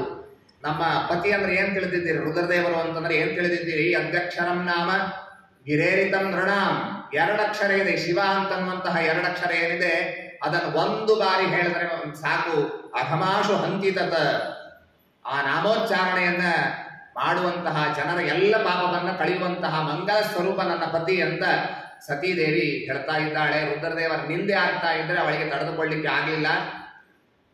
ಕರ್ಣೋಪಿಧಾಯ ನಿರಯಾದ್ಯದ ಕಲ್ಯೈಷೇ ಧರ್ಮಾವಿತರ್ಯ ಗೃಣಿಭಿರಸ್ಯಮಾನೇ ಛಿಂದಾತ್ ಪ್ರಸಖ್ಯ ಋಷತೀಮ ಸತಾಂ ಪ್ರಭುಶ್ಚೇ ಜಿಹ್ವಾಂ ಅಸೂನಪಿ ತಥೋ ದ್ವಿಸಚೇತ್ಸ ಧರ್ಮ. ದೊಡ್ಡವರ ನಿಂದೆ ಆಗುವ ಸ್ಥಳದಲ್ಲಿ ಪ್ರಾಯಶಃ ನಮಗೆಲ್ಲ ಹೇಗೆ ಅಪೇಕ್ಷೆ ಇರ್ತದೆ, ಇನ್ನೊಬ್ಬರನ್ನು ನಿಂದೆ ಮಾಡ್ತಾ ಇದ್ರೆ ನಿಂದೆ ಮಾಡೋದು ಸೇರ್ತಿರ್ತದೆ. ಇಲ್ಲ ಅಂದ್ರೆ ಕನಿಷ್ಠ ಪಕ್ಷ ಅವರ ನಿಂದೆಯನ್ನು ಇನ್ನೊಬ್ಬರ ನಿಂದೆಯನ್ನು ಕೇಳ್ತಾ ನಿಲ್ತೇವೆ. ಹಾಗೆ ಮಾಡಬಾರದು ಅಂತ ಶಾಸ್ತ್ರ ಹೇಳ್ತದೆ. ಉತ್ತಮರ ನಿಂದೆ ನಡೀತಾ ಇದ್ರೆ, ಪ್ರಭುಶ್ಚೇ ಸಮರ್ಥನಾಗಿದ್ರೆ ಅವನ್ ನಾಲಿಗೆ ಕತ್ತರಿಸ್ಬೇಕಂತ. ಇಲ್ಲ ಅಂದ್ರೆ ಅವ್ನು ಕೊಂದ್ರೂ ಚಿಂತೆ ಇಲ್ಲ. ಅದೆಲ್ಲ ಆಗೋದಿಲ್ಲ, ನಮ್ಗಿಂತ ಬಹಳ ಗಟ್ಟಿ ಇದ್ದಾರೆ, ಅವ್ನು ಕೊಲ್ಲಿಕ್ಕೆ ಆಗೋದಿಲ್ಲ ಅಂತಂದ್ರೆ ಕರ್ಣೋಪಿಧಾಯ ನಿರಯಾತ್, ಕಿವಿ ಮುಚ್ಚಿಕೊಂಡು ಆ ಸ್ಥಳದಿಂದ ಹೊರಗೆ ಹೋಗಬೇಕಂತ ಈ ರೀತಿಯಾಗಿ ಶಾಸ್ತ್ರ ಹೇಳುತ್ತದೆ. ರುದ್ರದೇವರ ನಿಂದೆಯನ್ನು ಕೇಳ್ತಾ ಇದ್ರೆ ಸತೀದೇವಿಗೆ ತಡೆದುಕೊಳ್ಳಿಕ್ಕೆ ಆಗ್ಲಿಲ್ಲ. ಕೊನೆಗೊಂದು ಮಾತು ಬಂದದ್ದೇನು ಅಂತ ದಕ್ಷ ಪ್ರಜಾಪತಿ ಹೇಳ್ತಾನೆ, ಈ ನಿನ್ನ ದೇಹ ಯಾರು ಕೊಟ್ಟದ್ದು ಅಂತ ಕೇಳ್ತಾನ. ನನ್ನಿಂದಲೇ ನಿನ್ನ ದೇಹ ಬಂದಿದೆ, ನನ್ನ ವಿರುದ್ಧವಾಗಿ ನೀನು ಮಾತನಾಡ್ತಾ ಇದ್ದೀಯ ಅಂತಂದಾಗ ಸತೀದೇವಿಗೆ ಸಿಟ್ಟು ಬಂದು ಹೋಯಿತು. ಯೋಗಾಗ್ನಿಯ ಸೃಷ್ಟಿಯನ್ನ ಮಾಡಿ ಸೃಷ್ಟ್ವಾ ಜಲಂ ಪೀತದುಕೂಲ ಸಂವೃತ ನಿಮೇಲ್ಯದ್ರ ಯೋಗ ಪಥಂ ಸಮಾವಿಶತ, ಕಣ್ಮುಚ್ಚಿ ಯೋಗವನ್ನ ಧಾರಣ ಮಾಡಿ ಅಲ್ಲೇನೆ ಅಗ್ನಿ ಹತ್ತುವಂತೆ ಮಾಡಿದ್ದಾಳೆ. ದೇಹ ಸುಟ್ಟು ಭಸ್ಮ ಆಗ್ತಾ ಇದೆ, ಎಲ್ಲರೂ ನೋಡ್ತಾ ಇದ್ದಾರೆ, ಜ್ವಾಲೆಗಳು ಬರ್ತಾ ಇದೆ. ಸತೀದೇವಿ ದೇಹವನ್ನು ಬಿಟ್ಟಿದ್ದಾಳೆ. ಹಾಹಾವಾದ ಸಮುದ್ಭೂತ, ಎಲ್ಲರೂ ಹಾಹಾಕಾರ ಮಾಡಲಿಕ್ಕೆ ಪ್ರಾರಂಭ ಮಾಡಿದ್ರು. ಅಹೋತ್ವನಾತ್ಮ್ಯಂ ಮಹದಸ್ಯ ಪಶ್ಯತಃ ಪ್ರಜಾಪನೇರ್ಯಸ್ಯ ಚರಾಚರ ಪ್ರಜಾ. ಎಂಥ ಕೆಲಸ ಮಾಡಿಬಿಟ್ಟ ದಕ್ಷ ಪ್ರಜಾಪತಿ. ಮನೆಗೆ ಬಂದ ಮಗಳನ್ನ ಇಷ್ಟೆಲ್ಲ ಕೆಟ್ಟ ಮಾತುಗಳನ್ನು ಹೇಳಿ ಬಹಳ ಹಿಂಸೆಗೆ ಒಳಪಡಿಸಿದ ಅಂತ ಹೇಳಿದ್ದು ದಕ್ಷ ಪ್ರಜಾಪತಿಗಳಿಗೂ ಬಹಳ ದುಃಖ ಆಯಿತು. ನನ್ನ ಅಭಿಮಾನಕ್ಕಾಗಿ ನನ್ನ ಮಗಳು ದೇಹವನ್ನು ಬಿಡುವ ಪ್ರಸಂಗ ಬಂತಲ್ಲ ಅಂತ ಸ್ವಲ್ಪೇ ಹೊತ್ತಿನಲ್ಲಿ ಸುದ್ದಿ ರುದ್ರದೇವರ ಹತ್ತಿರ ಹೋಯಿತು, ರುದ್ರದೇವರ ಅನುಚರರ ಹತ್ತಿರ ಹೋಯಿತು. ವೀರಭದ್ರ ಎಂಬಂತಹ ಒಬ್ಬ ರುದ್ರದೇವರ ಅನುಚರ, ನೋಡ್ಲಿಕ್ಕೆ ಬಹಳ ಕರಾಳವಾದಂತಹ ರೂಪ, ಕರಾಳ ದಂಷ್ಟ್ರೋ ಜ್ವಲರಗ್ನಿ ಮೂರ್ಧಜ ಕಪಾಲಮಾಲಿ ವಿಭುಧೋದ್ಯತಾಯುಧ ತಂ ಕಿಂ ಕರೋಮೀತಿ ಗೃಣಂತಮಾಹ ಬದ್ಧಾಂಜಲಿಂ ಭಗವಾನ್ ಭೂತನಾಥ. ರುದ್ರದೇವರೇ ಸೃಷ್ಟಿ ಮಾಡಿದಂತಹದ್ದು. ನಾರದರು ಬಂದು ರುದ್ರದೇವರಿಗೆ ಹೇಳಿದ್ರಂತೆ, ಹೀಗಾಗಿದೆ, ಸತೀದೇವಿ ದೇಹತ್ಯಾಗ ಮಾಡಿದ್ದಾಳೆ ಅಂತ ಹೇಳಿದ ಕೂಡಲೇ ರುದ್ರದೇವರು ಮೊದಲೇ ಅವರು ಸಿಟ್ಟಿಗೆ ಅಭಿಮಾನಿಗಳು, ಕ್ರೋಧಕ ಅಭಿಮಾನಿಗಳು. ಅವರು ತಮ್ಮ ಒಬ್ಬ ಈ ವೀರಭದ್ರನನ್ನ ಸೃಷ್ಟಿ ಮಾಡಿದ್ದಾರೆ, ಅವನು ಹುಟ್ಟಿದ ಕೂಡಲೇ ಕೇಳಿದ ಏನ್ ಮಾಡ್ಬೇಕು ಅಂತ ಹೇಳಿದ್ದಕ್ಕೆ, ನೀನು ಇಂಥಲ್ಲಿ ಹೋಗ್ಬೇಕು, ದಕ್ಷ ಪ್ರಜಾಪತಿ ಹತ್ತಿರ ಹೋಗಬೇಕು ಅಂತ ಹೇಳಿದಾಗ ಅವನು ಹೋಗಿದ್ದಾನೆ. ಅನೇಕ ಅನುಚರರು ಹೋಗಿದ್ದಾರೆ, ಸ್ವಯಂ ರುದ್ರದೇವರು ಹೋಗ್ತಾರೆ. ಒಬ್ಬೊಬ್ಬರನ್ನು ಹೊಡಿತಾರೆ. ದೊಡ್ಡ ಯುದ್ಧವೇ ಪ್ರಾರಂಭ ಆಗ್ತದೆ. ಮಣಿಮಾನ್ ಅಂತನ್ನುವಂತಹ ಒಬ್ಬ ರುದ್ರದೇವರ ಅನುಚರ ಭೃಗು ಋಷಿಗಳನ್ನ ಕಟ್ಟಿ ಹಾಕ್ತಾನೆ. ಚಂಡೀಶ ಅಂತನ್ನೋನು ಪೂಷ ಎಂಬ ದೇವತೆಯನ್ನು ಕಟ್ಟಿ ಹಾಕ್ತಾನೆ. ನಂದೀಶ್ವರ ಭಗನನ್ನ ಕಟ್ಟಿ ಹಾಕ್ತಾನೆ. ಹೀಗೆ ಒಬ್ಬೊಬ್ಬರನ್ನ ಹೊಡಿತಾರೆ. ಮತ್ತೊಬ್ಬ ಬಂದು ಶ್ಮಶ್ರೋಣಿ ಭೃಗು ಋಷಿಗಳ ಮೀಸೆಯನ್ನು ಕಿತ್ತಿದ್ದಾನಂತ. ಆಮೇಲೆ ಪೂಷ ಅಂತನ್ನುವಂತಹ ದೇವತೆ ಅವನ ಹೊಡೆದ್ರೆ ದಂತಾನ್ ಎಲ್ಲ ಹಲ್ಲುಗಳು ಬಿದ್ದೋಯ್ತು. ಈ ರೀತಿಯಾಗಿ ಆಗೋಗಿದೆ. ಆಮೇಲೆ ಈ ದಕ್ಷಿಣಾಗ್ನಿ ಏನು ಹತ್ತಿತ್ತು ಅಂದ್ರೆ, ಈ ಸತೀದೇವಿ ದೇಹ ಪರಿತ್ಯಾಗ ಮಾಡಿದಂತಹ ಅಗ್ನಿಯಲ್ಲೇನೆ ದಕ್ಷ ಪ್ರಜಾಪತಿಯ ಶಿರಚ್ಛೇದವನ್ನು ಮಾಡಿ ಆ ಅಗ್ನಿಯಲ್ಲಿ ಹಾಕಿಬಿಟ್ಟಿದ್ದಾರೆ. ಆಗ ಎಲ್ಲ ಕಡೆಗೂ ಹಾಹಾಕಾರ ಆಗ್ತಾ ಇದೆ. ಅಥ ದೇವಗಣ ಸರ್ವೇ ರುದ್ರಾನೀಕೈ ಪರಾಜಿತಾ. ನಿಜವಾಗಿ ದೇವತೆಗಳೆಲ್ಲರೂ ಕೂಡ ದಕ್ಷ ಪ್ರಜಾಪತಿಯ ಪಕ್ಷದಲ್ಲಿ ಇದ್ರು, ಆದರೆ ಜಯವಾದದ್ದು ರುದ್ರದೇವರ ಪಕ್ಷದವರಿಗೆ ಜಯ ಆಯಿತು. ಅವರು ಹೋಗಿ ಬ್ರಹ್ಮದೇವರಿಗೆ ಕಂಪ್ಲೇಂಟ್ ಮಾಡ್ತಾರೆ, ನೋಡ್ರಿ ರುದ್ರದೇವರು ನಮ್ಮ ದೇವತೆಗಳಲ್ಲೇ ಬರುವವರು, ಆದ್ರೆ ನಮ್ಮ ವಿರುದ್ಧನೇ ಯುದ್ಧ ಆಡಿ ಯಾರ್ಯಾರಿಗೂ ಬಹಳ ತೊಂದರೆ ಕೊಟ್ಟಿದ್ದಾರೆ ಅಂತ ಹೇಳಿದ್ರೆ, ಆಗ ಸಯಿತ್ಥಮಾದಿಶ್ಯ ಸುರಾನಜಸ್ತು ತೈರಥಾನ್ವಿತ ಪಿತರ್ಭಿ ಪ್ರಜೇಶೈ. ಬೇರೆ ಬೇರೆ ದೇವತೆಗಳಿಂದ ಪಿತೃಗಣಗಳಿಂದ ಎಲ್ಲರಿಂದ ಕೂಡಿಕೊಂಡು ಕೈಲಾಸಕ್ಕೆ ಬರ್ತಾರೆ. ರುದ್ರದೇವರ ಹತ್ರ ಬರ್ತಾರೆ. ಅಲ್ಲಿ ರುದ್ರದೇವರು ಕುಳಿತಿದ್ದಾರೆ. ಅದನ್ನೆಲ್ಲ ಬಹಳ ವರ್ಣನೆ ಮಾಡ್ತಾರೆ, ಹೇಗೆ ಕುಳಿತಿದ್ದಾರೆ ಅಂತ. ಉಪವಿಷ್ಟಂ ದರ್ಭಮಯವಾದ ಆಸನದಲ್ಲಿ ಕುಳಿತಿದ್ದಾರೆ. ಆಗ ಬ್ರಹ್ಮದೇವರು ಬಂದು ರುದ್ರದೇವರ ಸ್ತೋತ್ರವನ್ನು ಮಾಡುತ್ತಾರೆ. ಜಾನೇ ತ್ವಾಂ ಈಶ ವಿಶ್ವಸ್ಯ ಜಗತೋ ಯೋನಿ ಬೀಜಯೋ ಶಕ್ತೇ ಶಿವಸ್ಯ ಚ ಪರಂ ಯತ್ತದ್ ಬ್ರಹ್ಮ ನಿರಂತರಂ. ನೀನು ಸರ್ವೋತ್ತಮನಾಗಿದ್ದೀಯ ಅಂತ ರುದ್ರದೇವರ ಸ್ತೋತ್ರವನ್ನು ಮಾಡಿದ್ದಾರೆ. ಶ್ರೀಮದಾಚಾರ್ಯರ ಭಾಗವತ ತಾತ್ಪರ್ಯದ ಬೆಳಕಿನಲ್ಲಿ ಸ್ತೋತ್ರವನ್ನು ತಿಳಿಯಬೇಕು. ಕೆಲವಕ್ಕೆ ಮಿಶ್ರಸ್ತುತಿ ಅಂತಂತಾರೆ.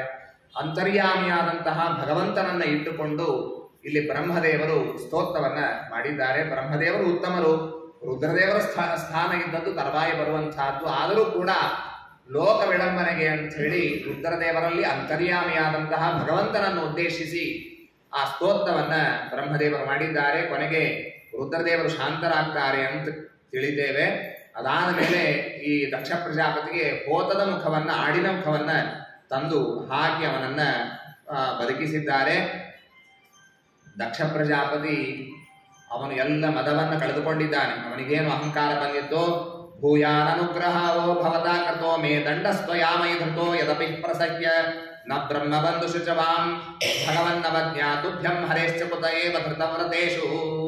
ನೀನು ನನ್ನ ಮೇಲೆ ದಂಡವನ್ನು ಮಾಡಿದ್ದು ಬಹಳ ಒಳ್ಳೆಯದಾಯಿತು, ನನ್ನ ಸೊಕ್ಕೆಲ್ಲ ಹೋಗಿದೆ ಇತ್ಯಾದಿ ಮಾತುಗಳನ್ನ ದಕ್ಷ ಪ್ರಜಾಪತಿ ಹೇಳಿದಂತಹದ್ದನ್ನು ಕೇಳುತ್ತೇವೆ. ಆಮೇಲೆ ಆ ಯಜ್ಞವನ್ನ ಬ್ರಹ್ಮದೇವರ ಒಂದು ಆಧಿಪತ್ಯದಲ್ಲಿ ಆ ಯಜ್ಞವನ್ನ ಮುಗಿಸಿದ್ದಾರೆ. ಸಾಕ್ಷಾತ್ ಪರಮಾತ್ಮ ಆವಿರ್ಭೂತನಾಗಿ ಎಲ್ಲರಿಗೂ ಅನುಗ್ರಹವನ್ನ ಮಾಡ್ತಾನೆ. ಇದೇ ಸತೀದೇವಿ ಮತ್ತೆ ಹಿಮವತ್ ಪರ್ವತದ ಮಗಳಾಗಿ ಮೇನಕ ಅಂತ ಹಿಮವಂತನ ಮಡದಿ ಆ ಮೇನಕೆಯಲ್ಲಿ ಹುಟ್ಟಿ ಬಂದಿದ್ದಾಳೆ. ಜಜ್ಞೆ ಹಿಮವತ ಕ್ಷೇತ್ರೇ ಮೇನಾಯಾಮಿತಿ ಸುಷ್ಮಃ, ಅವಳಿಗೇನೆ ಪಾರ್ವತಿ ಅಂತನ್ನುವ ಹೆಸರು ಬರ್ತದೆ. ಅದಾದ ಮೇಲೆ ಮುಂದೆ ಅಸುರ ವಂಶವನ್ನೆಲ್ಲ ತಿಳಿಸಿಕೊಡುತ್ತಾರೆ. ಅವರು ಒಬ್ಬೊಬ್ಬರ ಹೆಸರು ಕೇಳಿದ್ರು ಹೆದರಿಕೆ ಬರ್ಬೇಕು. ಮೃಷ ಒಬ್ಬಳ ಹೆಣ್ಣು ಮಗಳ ಹೆಸರೇನಿಟ್ಟಿದ್ದಾರೆ ಅಂದ್ರೆ ಸುಳ್ಳು ಅಂತ ಅವಳ ಹೆಸರು ಮೃಷ, ಅಧರ್ಮ ಅಂತ ಪುರುಷನ ಹೆಸರು. ಇವರಿಗೆ ಹುಟ್ಟಿದ ಮಕ್ಕಳು ಡಂಭ ಮಾಯಾ ಅಂತ ಮಕ್ಕಳು ಹುಟ್ಟಿದ್ದಾರೆ.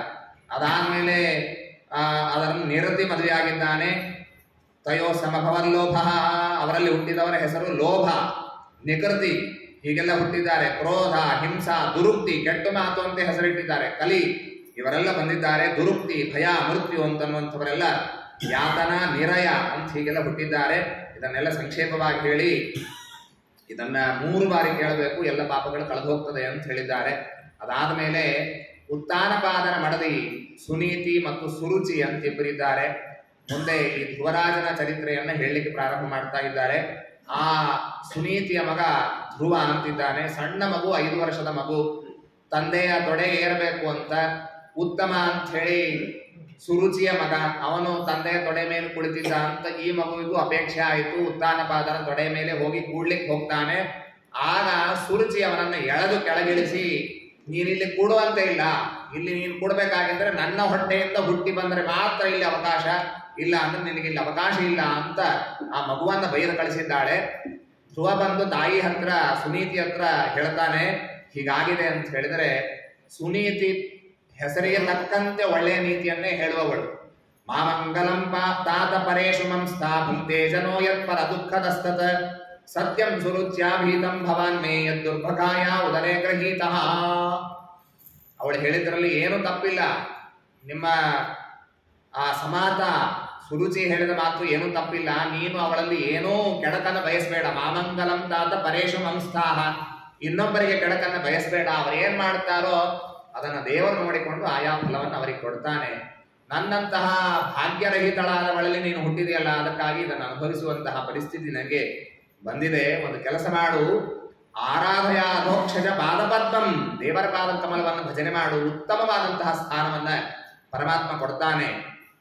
ಆ ದೇವರನ್ನ ನೀನು ಆಶ್ರಯಿಸಿದಿ ಅಂತಂದ್ರೆ ಎಲ್ಲ ಒಳಿತನ್ನ ಮಾಡುತ್ತಾನೆ. ಅನನ್ಯ ಭಾವೇ ನಿಜ ಧರ್ಮ ಭಾವಿತೆ ಮನಸ್ಯವಸ್ಥಾಪ್ಯ ಭಜಸ್ವ ಪೂರುಷಂ, ಪೂರ್ಣವಾದ ಮನಸ್ಸನ್ನ ದೇವರಲ್ಲೇ ಇಟ್ಟು ನೀನು ದೇವರ ಭಜನೆಯನ್ನ ಮಾಡು ಅಂತ ಹೇಳಿದ್ದಕ್ಕೆ ಆಯಿತು ಅಂತ ಈ ಸಣ್ಣ ಮಗು 5 ವರ್ಷದ ಬಾಲಕ ಮನೆಯನ್ನ ಬಿಟ್ಟು ಹೊರಡ್ತಾ ಇದ್ದಾನೆ. ಯಾವ ವಯಸ್ಸಿಗೆ ತಂದೆ ತಾಯಿಗಳು ಮಗ ತಾನೊಬ್ಬನೇ ಸ್ಕೂಲಿಗೆ ಹೋಗ್ತಾನೆ ಅಂದ್ರೆ ಬೇಡ ಅಂತಂತೇವೆ ನಾವು. ಅಂತಹ ವಯಸ್ಸಿನಲ್ಲಿ ಸುನೀತಿ ತನ್ನ ಮಗನನ್ನ 5 ವರ್ಷದ ಮಗನನ್ನ ಕಾಡಿ ಕಳಿಸಿದ್ದಾಳೆ. ಅವನ ನಾರದ ಋಷಿಗಳು ದಾರಿಯಲ್ಲಿ ಭೇಟಿ ಆಗ್ತಾರೆ. ಎಷ್ಟು ಗಟ್ಟಿ ಇದೆ ಮನಸ್ಸು ನೋಡೋಣ ಅಂತ. ಅಹೋ ತೇಜ ಕ್ಷತ್ರಿಯಾಣ ಮಾನಭಂಗಂ ಅಮೃಷ್ಯತಾಂ, ಎಂಥ ಕ್ಷತ್ರಿಯರ ಸ್ವಭಾವನೆಂದು ಅಂತ ಕೇಳಿದ್ದಾರೆ. ಸಾಮಾನ್ಯವಾಗಿ ಮನುಷ್ಯನಿಗೆ ಅಹಂಕಾರ ಬರಲಿಕ್ಕೆ ಒಂದು ಸ್ಥಾನ ಅಥವಾ ಒಂದು ಪ್ರಾಯ ಆದರೂ ಬರಬೇಕಾಗತ್ತೆ. ಒಂದು 16-18 ವರ್ಷ ಬಂದ ಮೇಲೆ ಮನುಷ್ಯನಿಗೆ ಅನಿಸ್ಲಿಕ್ಕೆ ಪ್ರಾರಂಭ ಆಗ್ತದೆ, ನಾನೀಗ ಗಟ್ಟಿಮುಟ್ಟಿ ಆಗಿದ್ದೀನಿ, ನಾನು ಯುವಕನಾಗಿದ್ದೀನಿ, ನನ್ನ ಮುಂದೆ ಯಾರ ಬಲ ಅಂತ ಅನ್ನೋ ಒಂದು ಅಹಂಕಾರ ಬರಲಿಕ್ಕೂ ಒಂದು ವಯಸ್ಸಿರ್ತದೆ. ಇನ್ನು ಮುಂದೆ ಮುಂದೆ ಹೋದ ಹಾಗೆ ಅಧಿಕಾರ ಬರ್ತದೆ, ಹಣ ಬರ್ತದೆ, ಇದರಿಂದೆಲ್ಲ ಸ್ವತ್ತು ಬರಲಿಕ್ಕೆ ಅವಕಾಶ ಇರ್ತದೆ. ಸಣ್ಣ ಮಕ್ಕಳು ಪ್ರಾಯಶಃ ಇಷ್ಟು ಅಹಂಕಾರ ಅಭಿಮಾನ ಇರೋದಿಲ್ಲ. ಈ ಯಾರೋ ಒಬ್ಬರು ಬೈದರು ಅಂದ್ರೆ 5 ನಿಮಿಷಕ್ಕೆ ಮರೆತು ಬಿಡ್ತಾರೆ, ಹಾಗಿರ್ತದೆ. ಅಂಥದ್ದು ನೀನು ಆ ಸುರುಚಿ ಬೈದ್ಲು ಅನ್ನೋದಕ್ಕಾಗಿ ಮನೆಯನ್ನೇ ಬಿಟ್ಟು ಹೊರಟಿದ್ದೀಯಲ್ಲ, ಇದು ಬಹಳ ಆಶ್ಚರ್ಯ. ಹೋಗಿ ಏನು ಮಾಡ್ಲಿಕ್ಕೆ ಆಗೋದಿಲ್ಲ, ಕಾಡಿಗೆ ಹೋಗಿ ಏನ್ ಮಾಡ್ತೀನಿ ನೀನು, ಅಲ್ಲೆಲ್ಲ ಹೋಗಬೇಡ, ಮರೆತು ಮನೆಗೆ ಹೋಗು ಅಂತ ಹೀಗೆಲ್ಲ ಮಾತು ಹೇಳ್ತಾರೆ. ಅವರು ಹೇಳಿದ್ದಕ್ಕೆ ಧ್ರುವರಾಜರು ಹೇಳ್ತಾರೆ, ನೀನು ಹೇಳಿದ ಮಾತು ಬಹಳ ಸತ್ಯ, ಆದ್ರೆ ನಾನು ದೃಢ ನಿಶ್ಚಯ ಮಾಡಿದ್ದೀನಿ, ನಾನು ಹೋಗ ದೇವರ ಆರಾಧನೆಯನ್ನು ಮಾಡಲೇಬೇಕು. ಯಸ್ಯ ದೈವ ವಿಹಿತಂ ಸತೇನ ಸುಖ ದುಃಖಯೋ ಆತ್ಮಾನಂ ತೋಷಯಂದೇಹಿ ತಮಸ ಪಾರಮಕ್ಷತಿ. ಬಹಳ ತಲೆ ಹಚ್ಕೊಳ್ಬಾರ್ದು. ಅರ್ಥ ಹೇಳ್ತಾರೆ, ದೈವ ವಿಹಿತವಾಗಿರ್ತದೆ, ನಮ್ಮ ಹಣೆ ಬರಹದಲ್ಲಿ ಇರ್ತದೆ, ಒಳಿತು ಕೆಟ್ಟದ್ದು ಎಲ್ಲ ಇರ್ತದೆ, ಅದನ್ನ ಅನುಭವಿಸ್ತಾ ಹೋಗ್ಬೇಕು. ಒಂದೇನೋ ಘಟನೆ ಆಯಿತು ಅಂತ ಹೇಳಿ ಬಹಳ ದೊಡ್ಡ ಹೆಜ್ಜೆಯನ್ನು ತೆಗೆದುಕೊಂಡು ಏನೋ ವಿಪರೀತ ಮಾಡ್ಲಿಕ್ಕೆ ಹೋಗಬಾರದು. ಗುಣಾದಿತ್ಯಾನ್ ಮುದಂ ಲಿಪ್ಸೇತ್ ಅನುಕ್ರೋಶಂ ಗುಣಾಧಮಾತ್, ಎಲ್ಲರಿಂದ ಎಲ್ಲವನ್ನ ಅಪೇಕ್ಷಿಸಬಾರದು ಅಂತ ಹೇಳ್ತಾರೆ ನಾರದರು. ನೀವು ಯಾರಿಂದ ಸಂತೋಷವನ್ನು ಅಪೇಕ್ಷೆ ಮಾಡಬೇಕು ಅಂದ್ರೆ, ಯಾರು ನಿಮಗಿಂತ ಉತ್ತಮರಿರ್ತಾರೆ, ಗುಣಾಧಿಕರಿರ್ತಾರೆ, ಅವರು ನಮಗೆ ಸಂತೋಷವನ್ನು ಉಂಟು ಮಾಡಬಹುದು ಅಂತ ಅಪೇಕ್ಷೆ ಪಡಬೇಕು. ಆದರೆ ಯಾರು ಗುಣಾಧಮರೇ ಇರ್ತಾರೆ, ಅವರು ಹೆಚ್ಚಾಗಿ ನಮ್ಮನ್ನು ಬೈಲಿಕ್ಕೆ ನಿಂತಿರ್ತಾರೆ, ಅವರಿಂದ ಏನನ್ನೂ ಅಪೇಕ್ಷಿಸಬಾರದು. ಹಾಗೆ ಸುರುಚಿ ಬೈದದ್ದನ್ನು ತಲೆ ಹಚ್ಕೋಬೇಡ. ಮೈತ್ರಿಯಂ ಸಮಾನ ಅನ್ವಿಚ್ಛೇದ, ಸಮಾನರಿಂದ ಮೈತ್ರಿಯನ್ನ ಗೆಳತನವನ್ನ ಇಚ್ಛಿಸಬೇಕು. ನ ತಾಪೈರ ವಿಭೂಯತೆ, ಹೀಗಾದ್ರೆ ಮನಸ್ತಾಪ ಹೆಚ್ಚಾಗುವುದಿಲ್ಲ. ಹೀಗೆ 3 ವಿಧವಾದ ಜನರಿರ್ತಾರೆ ಅಂತ ನಾರದರು ಹೇಳಿದರೆ, ನೀವೆಲ್ಲ ಹೇಳಿದ್ದು ಬಹಳ ಸಂತೋಷ. ದರ್ಶಿತ ಕೃಪಯಾ ಪುಂಸ, ನೀವೆಲ್ಲ ಸಜ್ಜನರಿಗೆ ಮಾರ್ಗದರ್ಶನ ಮಾಡಲಿಕ್ಕೆ ಇರುವವರು. ಆದರೆ ನನ್ನ ದೃಢವಾದಂತಹ ವಿಶ್ವಾಸ ಇದೆ, ನಾನು ಕಾಡಿಗೆ ಹೋಗಿ ಮಧುವನಕ್ಕೆ ಹೋಗಿ ನಾನು ತಪಸ್ಸು ಮಾಡಬೇಕು ಅಂತ ನಾನು ನಿಶ್ಚಯ ಮಾಡಿದ್ದೀನಿ ಅಂತ ಹೇಳಿದ್ರು. ಆಯ್ತು ಅಂತ ಆಗ ಅವರ ದೃಢವಾದಂತಹ ನಿಶ್ಚಯವನ್ನು ಕಂಡು ನಾರದ ಋಷಿಗಳು ಉಪದೇಶ ಮಾಡಿದ್ದಾರೆ. ಹೇಗೆ ಮಾಡಬೇಕು, ಏನ್ ಮಾಡಬೇಕು ಇದನ್ನೆಲ್ಲ ತಿಳಿಸಿಕೊಟ್ಟು 7 ದಿವಸವರೆಗೆ ಭಗವಂತನ ವಿಶೇಷವಾದ ಆರಾಧನೆಯನ್ನು ಮಾಡಬೇಕು. ಅದರಲ್ಲಿ ಓಂ ನಮೋ ಭಗವತೆ ವಾಸುದೇವಾಯೇತಿ, ಈ ವಾಸುದೇವ ದ್ವಾದಶಾಕ್ಷರ ಮಂತ್ರವನ್ನು ಹೇಳ್ತಾ ಭಗವಂತನ ಆರಾಧನೆಯನ್ನು ಮಾಡುವಂತ ಹೇಳಿ ನಾರದ ಋಷಿಗಳು ಆ ರಾಜನ ಹತ್ರ ಉತ್ತಾನಪಾದನ ಹತ್ತಿರ ಹೋಗ್ತಾರೆ. ಸ್ವಲ್ಪ ದಿವಸ ಆದ್ಮೇಲೆ ಉತ್ತಾನಪಾದನ ಹತ್ರ ಹೋಗ್ತಾರೆ. ಉತ್ತಾನಪಾದನಿಗೆ ರಾಜ್ಯ ಆಳೋದ್ರಲ್ಲಿ ಮನಸ್ಸೇ ಇಲ್ಲ. ಅವನು ತನ್ನ ಎಲ್ಲ ದುಃಖವನ್ನ ನಾರದರ ಮುಂದೆ ಹೇಳಿಕೊಳ್ತಾನೆ. ಏನ್ ಮಾಡೋದ್ರಿ, ಹೆಂಡತಿಯ ವಶನಾಗಿ ನಾನಿದ್ದೀನಿ, ನಾನೇನಾದ್ರೂ ಬಾರೋ ತೊಡೆ ಮೇಲೆ ಕೂಡು ಅಂತ ಅವತ್ತೇನಾದ್ರೂ ಧ್ರುವನಿಗೆ ಹೇಳಿದ್ರೆ ಸುರುಚಿ ನನ್ನಿಂದ ದೂರ ಆಗ್ತಿದ್ರು. ಅದಕ್ಕೋಸ್ಕರ ಬಾಯಿ ಮುಚ್ಕೊಂಡಿದ್ದೆ. ಧ್ರುವ ಸಣ್ಣ ಕೂಸು ಎಲ್ಲಿ ಹೋಯ್ತೋ ಏನೋ ಅಂತ ಹೇಳಿದ್ದಕ್ಕೆ ಆಗ ನಾರದ ಋಷಿಗಳು ಹೇಳ್ತಾರೆ, ಏನು ಚಿಂತೆ ಮಾಡಬೇಡ, ಧ್ರುವ ಅವನು ಒಳ್ಳೆಯ ತಪಸ್ಸನ್ನ ಮಾಡ್ತಾ ಇದ್ದಾನೆ, ಶೀಘ್ರದಲ್ಲಿ ಅವನ ಮನೆಗೆ ಬರ್ತಾನೆ, ಅವನ ಸ್ವಾಗತ ಮಾಡು, ಬ್ರಹ್ಮಜ್ಞಾನಿಯಾಗಿ ಬರ್ತಾನೆ ಅಂತ ನಾರದ ಋಷಿಗಳು ಹೇಳ್ತಾರೆ. ಇತ್ತ ದೇವತೆಗಳೇ ಈ ಧ್ರುವರಾಜನನ್ನ ರಕ್ಷಣೆ ಮಾಡಿದ್ರು. ಕಾಡಿನಲ್ಲಿದ್ದುಕೊಂಡು 6 ತಿಂಗಳು ಬಹಳ ಕಠೋರವಾದಂತಹ ತಪಸ್ಸು, ಆ ಕ್ರಮವಾಗಿ ಹೆಚ್ಚೆಚ್ಚು ತೀವ್ರವಾಗಿ ತಪಸ್ಸನ್ನ ಮಾಡ್ತಾ ಹೋಗ್ತಾರೆ. 1ನೇ ತಿಂಗಳಲ್ಲಿ 3 ದಿವಸಕ್ಕೆ ಕಪಿತ್ಥ ಬದರಾಶನ ಒಂದು ಹಣ್ಣು ಇರ್ತದೆ, ಅದನ್ನು 3 ದಿವಸಕ್ಕೊಮ್ಮೆ ತಿಂತಾರೆ. 2ನೇ ತಿಂಗಳು 6 ದಿವಸಕ್ಕೆ ತೃಣಪರ್ಣವು ಎಲೆ, ಒಣಗಿದಂತಹ ಎಲೆ. 3ನೇ ತಿಂಗಳಿಗೆ 9ನೇ ದಿವಸಕ್ಕೆ ಸ್ವಲ್ಪ ನೀರು ಕುಡಿಯೋದು. 5ನೇ ತಿಂಗಳಿಗೆ ಏನ್ ಮಾಡಿದ್ರು ಅಂತಂದ್ರೆ 12ನೇ ದಿವಸಕ್ಕೊಮ್ಮೆ ಶ್ವಾಸೋಚ್ಛ್ವಾಸ ಮಾಡೋದು. 6ನೇ ತಿಂಗಳಿಗೆ ಒಂದೇ ಕಾಲಿನ ಮೇಲೆ ನಿಂತು, ಕಟ್ಟಿಗೆಯೋ ಮನುಷ್ಯನೋ ಗೊತ್ತಾಗ್ತಿರಲಿಲ್ಲಂತೆ, ಅಷ್ಟು ದೃಢವಾಗಿ ನಿಂತು ಶ್ವಾಸಜಯವನ್ನು ಮಾಡಿಕೊಂಡು ಜಿತಶ್ವಾಸೋ ನೃಪಾತ್ಮಜಃ, ಈ ರೀತಿಯಾಗಿ ಅವರ ತಪಸ್ಸನ್ನ ಮಾಡಿದ್ದಾರೆ.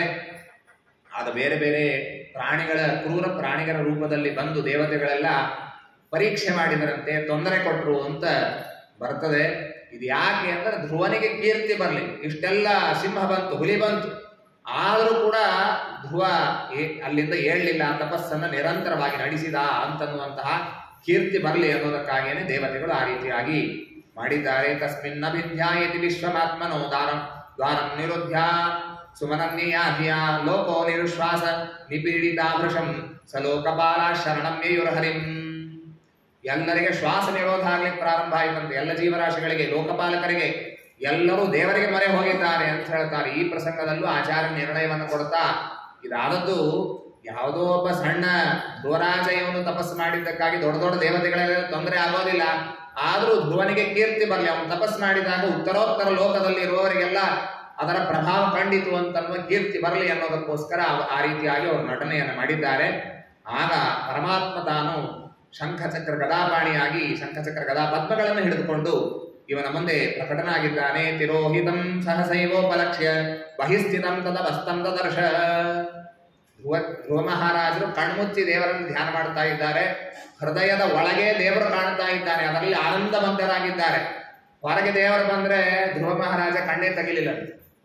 ದೇವರೊಂದು ಕೆಲಸ ಮಾಡಿದ, ಒಳಗಿನ ಸ್ವಿಚ್ ಆಫ್ ಮಾಡಿಬಿಟ್ಟ, ಒಳಗಿನ ರೂಪ ಅದೃಶ್ಯ ಮಾಡಿಬಿಟ್ಟ. ಎಲ್ಲಿ ಹೋಯ್ತು ಅಂತ ಒಮ್ಮೆ ಕಣ್ಣು ತೆರೆದ್ರೆ ಹೊರಗೆ ದೇವರು ನಿಂತಿದ್ದಾನೆ. ಪರಮಾನಂದ ಆಯಿತು, ಕಣ್ಣಿನಿಂದ ನೀರು ಬರ್ತಾ ಇದೆ. ಕೃತಾಂಜಲಿ, ಕೈ ಮುಗಿದು ನಿಂತಿದ್ದಾನೆ. ಸ್ತೋತ್ರ ಮಾಡಬೇಕು ಅಂದ್ರೆ ಬಿಗಿದು ಬಂದ್ಬಿಟ್ಟಿದೆ ಕಂಠ, ಹೇಳಲಿಕ್ಕೇನೋ ತೋಚ್ತಾ ಇಲ್ಲ. ಆಗ ಪರಮಾತ್ಮ ತನ್ನ ಕೈಯಲ್ಲಿರುವ ಶಂಖವನ್ನ ಧ್ರುವ ಮಹಾರಾಜನ ಕಪಾಲಕ್ಕೆ ಪಸ್ಪರ ಶಬಾಲಂ ಕೃಪಯಾ ಕಪೋಲೆ ಕಪಾಳಕ್ಕೆ ಹಚ್ಚಿದ್ದಾನೆ. ಯೋಂತಃ ಪ್ರವಿಶ್ಯ ಮಮ ವಾಚಮಿಮಾಂ ಪ್ರಸುಪ್ತಾಂ ಸಂಜೀವಯತ್ಯಖಿಲ ಶಕ್ತಿ ಧರಸ್ವಧಾಮ್ನ ಅನ್ಯಾಂಶ್ಚ ಹಸ್ತಚರಣ ಶ್ರವಣತ್ವಗಾದೀನ್ ಪ್ರಾಣಾನ್ ನಮೋ ಭಗವತೆ ಪುರುಷಾಯ ತುಭ್ಯಂ. ಸ್ವಾಮಿ, ನಾನಿನ್ ಸ್ತೋತ್ರ ಮಾಡ್ಲಿಕ್ಕೆ ನನ್ನ ಸಾಮರ್ಥ್ಯ ಇಲ್ಲ. ನಾನು ಸ್ತೋತ್ರ ಮಾಡಬೇಕಾಗಿದ್ರೂ ಕೂಡ ನೀನೇ ನನ್ನೊಳಗೆ ಪ್ರವೇಶ ಮಾಡಿ ಸ್ತೋತ್ರವನ್ನ ಹೇಳಿ, ನೀನೇ ಹೇಳಬೇಕು, ಒಳಗಿದ್ದು ಹೇಳಿಸಿ ನೀನು ನನ್ನ ಮೇಲೆ ಅನುಗ್ರಹ ಮಾಡಬೇಕು. ಇದು ಬಿಟ್ರೆ ಬೇರೆ ಯಾವ ಗತಿ ಇಲ್ಲ. ಹೀಗಾಗಿ ನಾನು ಸ್ತೋತ್ರ ಮಾಡಬೇಕಾಗಿದ್ರು ನೀನೇ ಪ್ರೇರಣೆ ಮಾಡಬೇಕು ಅಂತ ಹೇಳಿದ್ದಾರೆ. ನೀವು ದಾಸ ಸಾಹಿತ್ಯದಲ್ಲಿ ಕೇಳಿರ್ತೀರಿ, ಕೆರೆ ನೀರನ್ನು ಕೆರೆಯ ಚಲ್ಲಿ ವರವ ಪಡೆದವರನ್ನು ಕಾಣಿರು ಅಂತ ಹೇಳಿ. ಹಾಗಿದ್ದ ಹಾಗೆ ನಾವೆಲ್ಲ ಮಾಡೋದು ದೇವರ ಪೂಜೆಯನ್ನು ಏನ್ ಮಾಡ್ತೇವೆ? ದೇವರೇ ಎಲ್ಲ ಸಲಕರಣೆಗಳನ್ನು ಒದಗಿಸ್ಬೇಕು, ನಮ್ಮ ಬುದ್ಧಿಯನ್ನ ಪ್ರಯೋಗ ಮಾಡಬೇಕು. ಅವನೇ ನೀರು ಕೊಟ್ಟದ್ದು, ಅವನೇ ಗಾಳಿಯನ್ನು ಕೊಟ್ಟದ್ದು, ಹೂ ಗಂಧ ಎಲ್ಲವನ್ನ ಅವನೇ ಕೊಟ್ಟದ್ದು. ನಿಶುಸೀಗೀತ ಗಣಪತೆ ಗಣೇಶುತ್ವಾಮಾಹ ಭೃವಿಪ್ರಥಮಂ ಕವೀನಾಂ ನರತೆ ತ್ವತ್ಕ್ರಿಯತೆ ಕಿಂಚ ನಾರೇ ಮಹಾಮರ್ಕಂ ಮಾಘವನ್ ಚಿತ್ರಮರ್ಚ. ಈ ವೇದ ಮಂತ್ರ ಏನಿದೆ ಇದು ಸಾಮಾನ್ಯವಾಗಿ ನಾವು ಗಣಪತಿದು ಅಂತ ತಿಳಿದಿದ್ದೇವೆ. ಆದರೆ ಇದು ಒಳಗಿರುವಂತಹ ವಿಶ್ವಂಭರನಾಮಕನಾದಂತಹ ಪರಮಾತ್ಮನನ್ನ ಹೇಳುವಂತಹ ಮಂತ್ರ ಇದು. ಆ ಮಂತ್ರದಲ್ಲಿ ಇದ್ದದ್ದು ಏನು ಅಂತಂದ್ರೆ, ತತ್ವಪ್ರಕಾಶಿಕಾದಲ್ಲಿ ಟೀಕಾಕೃತರಾದರು ಈ ವೇದವಾಕ್ಯವನ್ನ ವ್ಯಾಖ್ಯಾನ ಮಾಡಿದ್ದಾರೆ. ಏ ಗಣಪತೆ, ಎಲ್ಲ ಇಂದ್ರಿಯಾಧಿಪತಿ ಆಗಿದ್ದಿ ಸ್ವಾಮಿ, ನೀನೇನ್ ಮಾಡು ಅಂದ್ರೆ ನಮ್ಮ ಇಂದ್ರಿಯಗಳಲ್ಲಿ ನೀನು ನಿಶುಸೀದ, ನೀನು ಸನ್ನಿಧಾನವನ್ನು ವಹಿಸು. ನಿನ್ನನ್ನ ಗಣೇಶುತ್ವಾಮ ವಿಪ್ರಥಮಂ ಕವೀನ, ಎಲ್ಲ ಇಂದ್ರಿಯಾಭಿಮಾನಿಗಳಿಗೂ ನೀನೇ ಒಡೆಯ ಅಂತ ಎಲ್ಲರೂ ಜ್ಞಾನಿಗಳು ಹೇಳ್ತಾರೆ. ನೀನಿಲ್ಲದೆ ಹತ್ತಿರದಲ್ಲಿರಬಹುದು, ದೂರದಲ್ಲಿರಬಹುದು. ನರತೆ ತ್ವತ್ಕ್ರಿಯತೆ ಕಿಂಚನ ಆರೆ ಅಂದ್ರೆ ಹತ್ತಿರದಲ್ಲಿರ್ಬಹುದು, ದೂರದಲ್ಲಿರ್ಬಹುದು. ನೀನಿಲ್ಲದೆ ಯಾವ ಕೆಲಸ ಆಗ್ಲಿಕ್ಕೆ ಸಾಧ್ಯ ಇಲ್ಲ. ಹೀಗಾಗಿ ಮಹಾಮರ್ಕಂ ಮಘವನ್ ಚಿತ್ರಮರ್ಚ, ನೀನೇ ದೇವರ ಪೂಜೆ ಕೂತಾಗಿ ಮಂತ್ರ ಹೇಳಬೇಕಾದದ್ದು. ನೀನೇ ಪೂಜೆಯನ್ನ ಮಾಡಿಸಿ ನೀನೇ ಫಲ ಕೊಡಬೇಕು. ಇದು ವಿಚಿತ್ರವಾದ ಪೂಜೆ. ಅವನೇ ಪೂಜೆ ಮಾಡಿ ಇನ್ನೊಬ್ಬರಿಗೆ ಅನುಗ್ರಹ ಮಾಡೋದು ಅಂತ ಬೇರೆ ಕಡೆ ಇಲ್ಲ. ಆದ್ರೆ ಇಲ್ಲಿ ಬೇರೆ ಗತಿ ಇಲ್ಲ ಅನ್ನೋದಕ್ಕಾಗಿ ನೀನೇ ಪೂಜೆಯನ್ನ ಮಾಡಿ ಫಲ ಮಾತ್ರ ನಾನು ಕೊಡು ಅಂತ. ಆ ರೀತಿಯಾಗಿ ಇಲ್ಲಿ ಈ ಧ್ರುವರಾಜರು ಪರಮಾತ್ಮನ ಸ್ತೋತ್ರವನ್ನ ಮಾಡಿದ್ದಾರೆ. ಯಾ ನಿರ್ವೃತಿಸ್ತನುಭೃತಾಂ ತವ ಪಾದ ಪದ್ಮ ಧ್ಯಾನಾತ್ ಭವಜ್ಜನ ಕಥಾ ಶ್ರವಣೇನ ವಾಸ್ಯಾತ್ ಸಾ ಬ್ರಹ್ಮಣಿ ಸುಮಹಿಂ ನಪಿ ನಾಮಾತ್ ನಾಥಮಾಭೂತ್ ಕಿಂ ಮಂತಕಾಸಿ ಲುಲಿತಾತ್ ಪತತಾಂ ವಿಮಾನಾತ್. ಶಾಸ್ತ್ರ ಶ್ರವಣದಿಂದ ಆಗುವಂತಹ ಆನಂದ ಇದು ಅಲೌಕಿಕವಾದಂತಹ ಆನಂದ. ಈ ಆನಂದವನ್ನ ಅನುಭವಿಸುವಂತಹ ಮಹಾಮಹಾಜ್ಞಾನಿಗಳು ಅವರು ಮೋಕ್ಷವನ್ನು ಬಯಸೋದಿಲ್ಲ ಅಂತ ಹೇಳ್ತಾರೆ. ಬ್ರಹ್ಮದೇವರ ಪದವಿಯಲ್ಲೂ ಕೂಡ ಕುಳಿತುಕೊಂಡ್ರೂ ಈ ಆನಂದ ಆಗುವುದಿಲ್ಲ. ಶಾಸ್ತ್ರ ಶ್ರವಣದಿಂದ ಆಗುವಂತಹ ಆನಂದ ಏನಿದೆ ಇದು ಅತ್ಯದ್ಭುತವಾದಂತಹ ಆನಂದ. ಬ್ರಹ್ಮ ಪದವಿಯಲ್ಲಿ ಕುಳಿತುಕೊಂಡ್ರೂ ಆಗೋದಿಲ್ಲ. ಕಿನ್ವಂತ ಕಾಸಿಲುಲಿತಾತ್ ಪತತಾಂ ವಿಮಾನಾತ್. ಇನ್ನ ಅಂತಕನ ಅಸಿ ಅಂದ್ರೆ ಖಡ್ಗ, ಅದರಿಂದ ಕೆಳಗೆ ಬೀಳುವಂತಹ ಏನು ಸ್ವರ್ಗಲೋಕ ಇದೆ ಅದರಲ್ಲಿ ಆನಂದ ಸಿಗುತ್ತದೆ ಅಂತ ಏನು ಹೇಳಿ ಅಂತಂದಿದ್ದಾರೆ. ಹೀಗಾಗಿ ಶಾಸ್ತ್ರಾನುಭವದಿಂದ, ಶಾಸ್ತ್ರದ ಶ್ರವಣದಿಂದ ಆಗುವಂತಹ ಆನಂದ ಇದು ಅದ್ಭುತವಾದಂತಹ ಆನಂದ. ಇದನ್ನು ಗೀತಾಭಾಷ್ಯದಲ್ಲಿ ಶ್ರೀಮದಾಚಾರ್ಯರು ಉಲ್ಲೇಖ ಮಾಡಿದ್ದಾರೆ. ದೇವರು ಏನ್ ಬೇಕು ಕೇಳುವಂತದ್ದಕ್ಕೆ ನಿನ್ನಲ್ಲಿ ಭಕ್ತಿಯನ್ನು ಕೊಡುವಂತ ಪ್ರಾರ್ಥನಾ ಮಾಡಿದ್ರು. ಆದ್ರೂ ಕೇಳುವಂತಂದಾಗ ಕೊನೆಗೆ ಧ್ರುವಕ್ಷಿತಿಯನ್ನ ಪರಮಾತ್ಮ ಕೊಟ್ಟಿದ್ದಾನೆ. ಯಾವ ಮಗುವಿಗೆ ತಂದೆಯ ತೊಡೆ ಮೇಲೆ ಸ್ಥಳ ಸಿಗಲಿಲ್ಲ ಅಂಥ ಮಗುವಿಗೆ ಪರಮಾತ್ಮ ಏನ್ ಮಾಡಿದ ಅಂದ್ರೆ ಧ್ರುವಸ್ಥಾನವನ್ನ ಕೊಟ್ಟಿದ್ದಾನೆ. ಆ ಪರಮಾತ್ಮನಿಂದ ಅನುಗ್ರಹವನ್ನ ಪಡೆದು ತಾನು ಹೊರಟಿದ್ದಾನೆ. ಪರಮಾತ್ಮ ಅನೇಕ ಮಾತುಗಳನ್ನು ಹೇಳ್ತಾನೆ. 36,000 ವರ್ಷ ನೀನು ಭೂಮಿಯನ್ನ ನಿರಂತರವಾಗಿ ನೀನು ಆಳ್ತಿ ಅಂತ ಹೇಳಿದ್ದಾನೆ. ಜೊತೆಗೆ ನಿನ್ನ ಅಣ್ಣ ಉತ್ತಮ ಸುರುಚಿಯ ಮಗ ಯಾವಾಗ ಸತ್ತು ಹೋಗ್ತಾನೆ ಆವಾಗ ಸುರುಚಿಯೂ ಕೂಡ ಅವನ ತಾಯಿ, ಅವಳು ಅನ್ವೇಷಂತಿ ಮನಮ್ಮಾತ, ಎಲ್ಲ ಕಡೆಗೆ ಮಗನನ್ನೇ ಹುಡುಕ್ತಾ ಹೋಗಿ ದಾವಾಗ್ನಿಯಲ್ಲಿ ಕಾಡಗಿಚ್ಚಿನಲ್ಲಿ ಅವಳು ಸತ್ತು ಹೋಗ್ತಾಳೆ ಇತ್ಯಾದಿ ಮಾತುಗಳನ್ನು ಹೇಳಿದ್ದಾರೆ. ಅದಾದ್ಮೇಲೆ ಧ್ರುವ ಚಕ್ರವರ್ತಿ ಹಿಂದಿರುಗಿ ಮನೆಗೆ ಬರ್ತಾ ಇದ್ದಾನೆ. ಬರೀ 6 ತಿಂಗಳಲ್ಲಿ ಬ್ರಹ್ಮಜ್ಞಾನಿಯಾಗಿ ಬಂದಿದ್ದಾನೆ. ಬರ್ತಾ ಇರುವಾಗ ಸುದ್ದಿ ಎಲ್ಲ ಕಡೆಗೆ ಹೋಯಿತು. ಎಲ್ಲರೂ ಧ್ರುವ ಮಹಾರಾಜನ ಸ್ವಾಗತಕ್ಕೆ ಅಂತ ಬಂದಿದ್ದಾರೆ. ಸ್ವಯಂ ಸುರುಚಿ, ಯಾವ ಸುರುಚಿ ನನ್ನ ಗಂಡನ ತೊಡೆ ಮೇಲೆ ಕೂಡಬೇಡ ಅಂತ ಹೇಳಿದ್ದೋ ಅವಳೇ ಆರತಿ ತಟ್ಟಿ ಹಿಡ್ಕೊಂಡು ಬಂದು ಇವನ ಸ್ವಾಗತ ಮಾಡ್ತಾ ಇದ್ದಾಳೆ. ಭವ್ಯವಾದಂತಹ ಸ್ವಾಗತ ಆಗಿದೆ.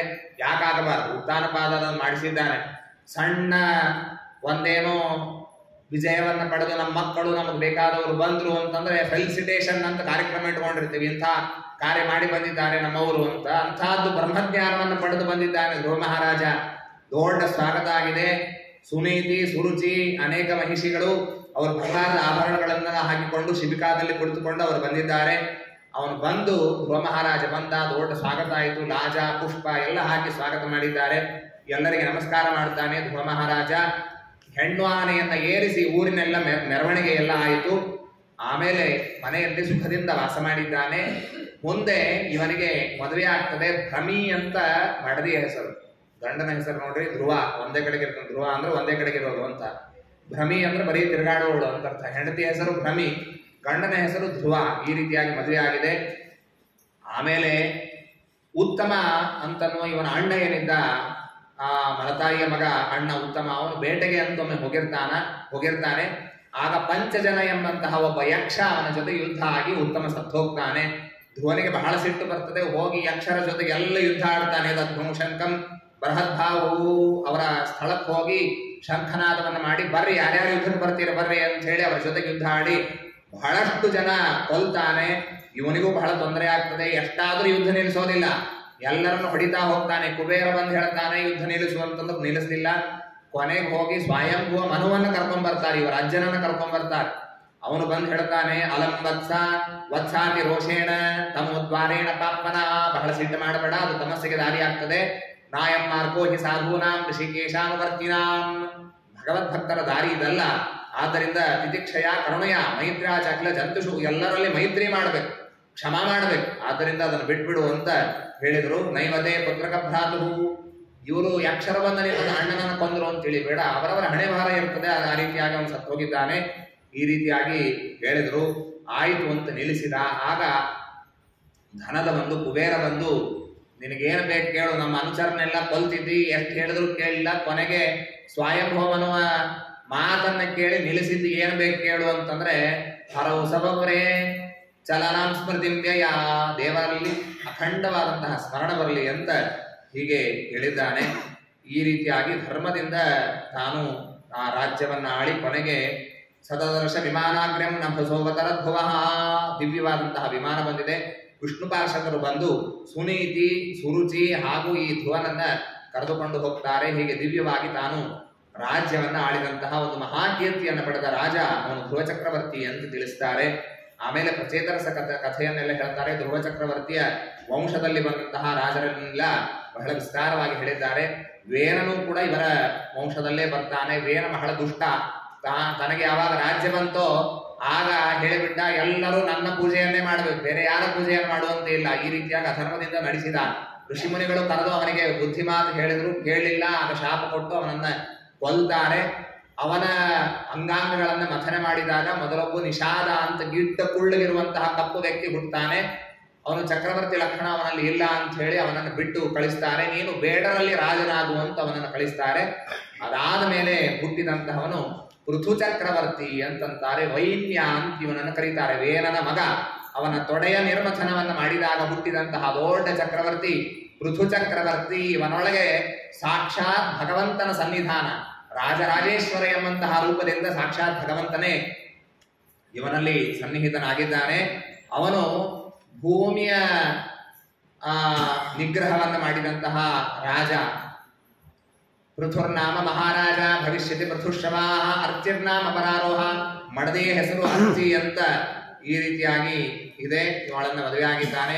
ರಾಜ್ಯ ಆಳ್ತಾ ಇರುವಾಗ ಪ್ರಜೆಗಳೆಲ್ಲ ಬಂದು ಒಮ್ಮೆ ಪೃಥು ಚಕ್ರವರ್ತಿ ಹೇಳ್ತಾರೆ, ನಾವು ಹಾಕಿದಂತಹ ಬೀಜಗಳನ್ನೆಲ್ಲ ಭೂಮಿ ನುಗ್ತಾ ಇದೆ, ಆಮೇಲೆ ಸಮತೋಲ ಆಗಿಲ್ಲ ಭೂಮಿ. ನಾವು ಬೆಳೆಯನ್ನು ಬೆಳೆಸಬೇಕು ಅಂತಂದ್ರೆ ಒಮ್ಮೆ ಎತ್ತರ ಬರ್ತದೆ, ಒಮ್ಮೆ ಕೆಳಗೆ ಬರ್ತದೆ, ಹೀಗೆಲ್ಲ ಇದೆ, ಸಮತೋಲವಾಗಿಲ್ಲ ಅಂತ ಹೇಳಿದಾಗ ಆ ಪೃಥು ಚಕ್ರವರ್ತಿ ಆ ಕೆಲಸವನ್ನ ತಾನು ಮಾಡಿದ್ದಾನೆ.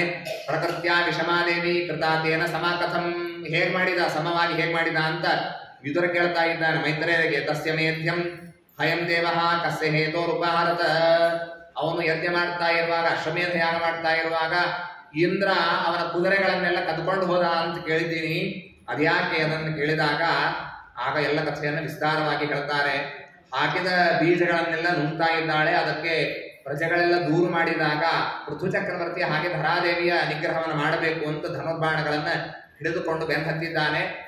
ಧರಾದೇವಿ ಅವಳು ಗೋರೂಪವನ್ನು ತೆಗೆದುಕೊಂಡು ಓಡ್ತಾ ಇದ್ದಾಳೆ. ಗೌಸತ್ಯಪಾದ ದ್ರವತ ಭೀತಾಂ ಮೃಗಯೋರ್ಧೃತಂ ಓಡಿ ಹೋಗ್ತಾ ಇದೆ. ತ್ರಾಹಿ ಮಾಮಪಿ ಭೂತಾನಾಂ ಪಾಲನೇವ ಸ್ಥಿತೋ ಭವಾನ್. ಕೊನೆಗೆ ಓಡ್ಲಿಕ್ಕೆ ಆಗದೆ ಇದ್ದಾಗ ಧರಾದೇವಿ ಹೇಳ್ತಾಳೆ, ನೀನು ರಾಜ, ಎಲ್ಲರನ್ನ ರಕ್ಷಣೆ ಮಾಡಬೇಕಾದ ನಿನ್ನ ಧರ್ಮ, ಮತ್ತು ನಾನು ಪ್ರಜೆ, ನನ್ನನ್ನು ನೀನು ರಕ್ಷಣೆ ಮಾಡು ಅಂತ ಹೇಳಿದಾಗ ನಾನು ನಿನ್ನನ್ನು ಕೊಂದೇ ಬಿಡ್ತೀನಿ ಅಂತ ಹೇಳ್ತಾನೆ. ಯಾಕೇನು ಅಂತ ಕೇಳಿದ್ರೆ, ನೀನು ಹಾಕಿದ ಬೀಜಗಳನ್ನೆಲ್ಲ ನುಂಗ್ತಿ, ಸಮತೋಲ ಆಗಿಲ್ಲ ಇತ್ಯಾದಿ ಮಾತುಗಳನ್ನು ಹೇಳಿದಾಗ ಆ ಪೃಥು ಚಕ್ರವರ್ತಿಯ ಸ್ತೋತ್ರವನ್ನು ಧರಾದೇವಿ ಮಾಡ್ತಾಳೆ. ನಮಃ ಪರಸ್ಮೈ ಪುರುಷಾಯ ಮಾಯೆಯ ವಿನ್ಯಸ್ತನಾನಾತನವೇ ಗುಣಾತ್ಮನೆ ನಮಃ ಸ್ವರೂಪಾನುಭವೇನ ನಿರ್ಧುತ ದ್ರವ್ಯ ಕ್ರಿಯಾಕಾರ ಕವಿಭ್ರಮೋರ್ಮಯೇ ಅಂತ ಹೇಳಿ ಒಳಗೆ ಸನ್ನಿಹಿತನಾದ ಭಗವಂತನ ಸ್ತೋತ್ರವನ್ನು ಮಾಡಿ, ನಾನು ನಿಮಗೆ ಏನೇನು ಬೇಕೋ ಎಲ್ಲವನ್ನು ಕೊಡ್ತೀನಿ ಅಂತ ಭೂಮಿ ಹೇಳ್ತಾಳೆ. ನಾನು ಗೋರೂಪವನ್ನು ಧಾರಣೆ ಮಾಡಿ ಬರ್ತೀನಿ, ನಿಮಗೆ ಯಾರ್ಯಾರಿಗೆ ಏನೇನು ಬೇಕೋ ಹಾಲಿನ ರೂಪದಲ್ಲಿ ಅದನ್ನು ನೀವು ಪಡೆದುಕೊಂಡು ಹೋಗಬಹುದು. ಆದರೆ ಒಂದು ಕರು ಬೇಕು. ಹಸು ಹಾಲನ್ನು ಕೊಡಬೇಕಾಗಿದ್ರೆ ಕರು ಇದ್ರೆ ಮಾತ್ರ ಕೊಡುತ್ತದೆ. ಆಗ ದೇವತೆಗಳೆಲ್ಲ ಬರ್ತಾರೆ. ಸಮಾಂಚ ಕುರುಮಾಂ ರಾಜನ್, ಜೊತೆಗೆ ಭೂಮಿಯನ್ನ ಸಮವಾಗಿ ಮಾಡು, ನಾ ಸಮಾಗ್ತೀನಿ ಅಂತ ಹೇಳಿದ್ದು. ಆಗ ಈ ಪೃಥು ಚಕ್ರವರ್ತಿ ಭೂಮಿಯನ್ನ ಸಮತೋಲಾಗಿ ಮಾಡಿದ. ಆಮೇಲೆ ಮನುವನ್ನ ವತ್ಸನನ್ನಾಗಿ ಮಾಡಿಕೊಂಡು ದೇವತೆಗಳೆಲ್ಲ ಬರ್ತಾರೆ. ಅವರಿಗೆ ಬೇಕಾದಂತಹ ಅಮೃತವನ್ನ ತಾವು ಹಾಲಾಗಿ ಪಡೆದುಕೊಂಡು ಹೋಗ್ತಾರೆ. ಋಷಿಗಳು ಬಂದು ಬೃಹಸ್ಪತ್ಯಾಚಾರನ್ನ ವತ್ಸವನ್ನಾಗಿ ಕರುವನ್ನಾಗಿ ಮಾಡ್ತಾರೆ. ಯಜ್ಞೋಪಯುಕ್ತವಾದಂತಹ ತಮಗೇನು ಬೇಕೋ ಅದನ್ನೆಲ್ಲ ಮಾಡಿಕೊಂಡು ಹೋಗಿದ್ದಾರೆ. ಹಾಲನ್ನು ಕರೆದುಕೊಂಡು ಹೋಗಿದ್ದಾರೆ. ಕೃತ್ವಾ ವತ್ಸಂ ಸುರಗಣಾ ಇಂದ್ರಂ ಸೋಮಂ ಅದೂದುಹನ್ನ, ಇಂದ್ರನನ್ನ ಕರುವಾಗಿ ಮಾಡಿಕೊಂಡು ದೇವತೆಗಳೆಲ್ಲ ಬರ್ತಾರಂತೆ. ಬಂಗಾರದ ಪಾತ್ರೆಯಲ್ಲಿ ಬಲವನ್ನ, ತಮಗೆ ಬಲ ಬರಬೇಕು ಅನ್ನೋದಕ್ಕೋಸ್ಕರ ಹಾಲನ್ನು ತೆಗೆದುಕೊಂಡು ಹೋಗಿದ್ದಾರೆ. ದೈತ್ಯರೆಲ್ಲ ಪ್ರಹ್ಲಾದರಾಜರನ್ನ ಕರುವಾಗಿ ಮಾಡಿಕೊಂಡು ಅವರು ಸುರಾಪಾನ ಮಾಡೋದಕ್ಕಾಗಿ ಅವರು ಹಾಲನ್ನು ತೆಗೆದುಕೊಂಡು ಹೋಗಿದ್ದಾರೆ. ಗಂಧರ್ವರು ಬಂದು ವಿಶ್ವಾವಸು ಎಂಬಂತಹ ಗಂಧರ್ವನನ್ನ ಕರುವಾಗಿ ಮಾಡಿಕೊಂಡು ಜೇನುತುಪ್ಪವನ್ನ, ಗಾಂಧರ್ವಂ ಮಧುಸೌರಭಂ, ಮಧುವನ್ನು ತೆಗೆದುಕೊಂಡು ಹೋಗಿದ್ದಾರೆ. ಹೀಗೆ ಬಹಳ ವಿಸ್ತಾರವಾಗಿ ಹೇಳ್ತಾ ಹೋಗ್ತಾರೆ. ಗ್ರಾಮಾನ್ ಪುರಾನ್ ಪಟ್ಟಣಾನಿ ದುರ್ಗಾಣಿ ವಿಧಾನಿ ಚ. ಈ ಪೃಥು ಚಕ್ರವರ್ತಿಯೇ ಮೊಟ್ಟ ಮೊದಲನೇ ಬಾರಿಗೆ ಇದು ಗ್ರಾಮ, ಇದು ಮುನ್ಸಿಪಲ್ ಕಾರ್ಪೊರೇಷನ್ ಇದೆ, ಇದು ಸಿಟಿ ಆಗಬೇಕು, ಇದು ಟೌನ್ ಆಗಬೇಕು, ಈ ವ್ಯವಸ್ಥೆಯನ್ನ ಮಾಡಿದವರು ಪೃಥು ಚಕ್ರವರ್ತಿ ಮಾಡಿದ್ದಾನೆ ಅಂತ ಹೇಳ್ತಾರೆ. ಅದಾದ ಮೇಲೆ ಅಶ್ವಮೇಧ ಯಾಗವನ್ನು ಮಾಡಬೇಕು ಅಂತ ಸರಸ್ವತಿ ನದಿಯ ತೀರದಲ್ಲಿ ಅವನು ಮಾಡ್ತಾ ಇದ್ದಾನೆ. 99 ಯಾಗಗಳು ನಿರ್ವಿಘ್ನವಾಗಾಯಿತು. 3ನೇ ಯಾಗ ಯಾವಾಗ ಮಾಡ್ಲಿಕ್ಕೆ ಪ್ರಾರಂಭ ಮಾಡಿದ, ಇಂದ್ರ ಬಂದು ಬಹಳಷ್ಟು ವಿಘ್ನವನ್ನು ಮಾಡ್ತಾನೆ. ಅವನ ಕುದುರೆಯನ್ನು ಎಳೆದುಕೊಂಡು ಹೋಗ್ತಾನೆ. ಯಾಕೆ ಅಂದ್ರೆ ಶತಕ್ರತು ಅಂತ ಒಂದು ಕೀರ್ತಿ ಇದ್ದದ್ದು ಇಂದ್ರನಿಗೆ ಇದೆ. ಸಾಮಾನ್ಯವಾಗಿ ಎಲ್ಲರಿಗೂ ಈ ಅಪೇಕ್ಷೆ ಇರ್ತದೆ ನೋಡ್ರಿ, ಈ ಒಂದು ರೆಕಾರ್ಡ್ ನನ್ನ ಹೆಸರೊಳಗೆ ಇರಬೇಕು ಅಂತ. ಹಾಗೆ ಇಂದ್ರನ ಒಂದು ಅಪೇಕ್ಷೆ ಏನು ಅಂದ್ರೆ ಶತಕ್ರತು ಅದು ನನ್ನ ಪಾಲಿಗೆ ಮಾತ್ರ ಇರಬೇಕು, ಉಳಿದವರಿಗೆಲ್ಲ ಸ್ವಲ್ಪ ಕಡಿಮೆನೇ ಇರಬೇಕು ಅವರು ಅಂತ ಅವನ ಕುದುರೆಯನ್ನು ಎಳ್ಕೊಂಡು ಹೋಗಿದ್ದಾನೆ. ಆಗ ಅವನ ಮಗ ಅದನ್ನ ಬೆನ್ನತ್ತಿ ಹೋಗ್ತಾನೆ. ಜಡಿಲಂ ಭಸ್ಮನಾಚ್ಛನ್ನಂ ತಸ್ಮೈ ಬಾಣಂ ಸಮುಂಚತಿ. ಇಂದ್ರನಿಗೆ ಹೊಡಿಲಿಕ್ಕೆ ಹೋದ ಇಂದ್ರ ಅದೃಶ್ಯ ಆಗೋದು. ಮತ್ತೆ ಕುದುರೆ ತರಬೇಕು, ಮತ್ತೆ ಯಜ್ಞ ಮೊದಲಿಂದ ಪ್ರಾರಂಭ ಮಾಡಬೇಕು, ಮತ್ತೆ ಇಂದ್ರ ಒಯ್ಬೇಕು. ಈ ರೀತಿಯಾಗಿ ಅನೇಕ ಬಾರಿ ಆಗ್ತಾ ಇದೆ. ಆ ಮಗನಿಗೆ ಮಗ ಹೋಗಿ ಇಂದ್ರನನ್ನ ಗೆದ್ದು ಅನೇಕ ಬಾರಿ ಕುದುರೆಯನ್ನ ತಂದದ್ದಕ್ಕೆ ಅವನಿಗೆ ವಿಜಿತಾಶ್ವ ಅಂತ ಹೆಸರು ಬಂತು. ನಾಮಧೇಯಂ ತದುಸ್ತಸ್ಮೈ ವಿಜಿತಾಶ್ವ ಇತಿ ಪ್ರಭೋ, ವಿಜಿತಾಶ್ವ ಅಂತ ಹೆಸರು ಬಂದಿದೆ. ಆಗ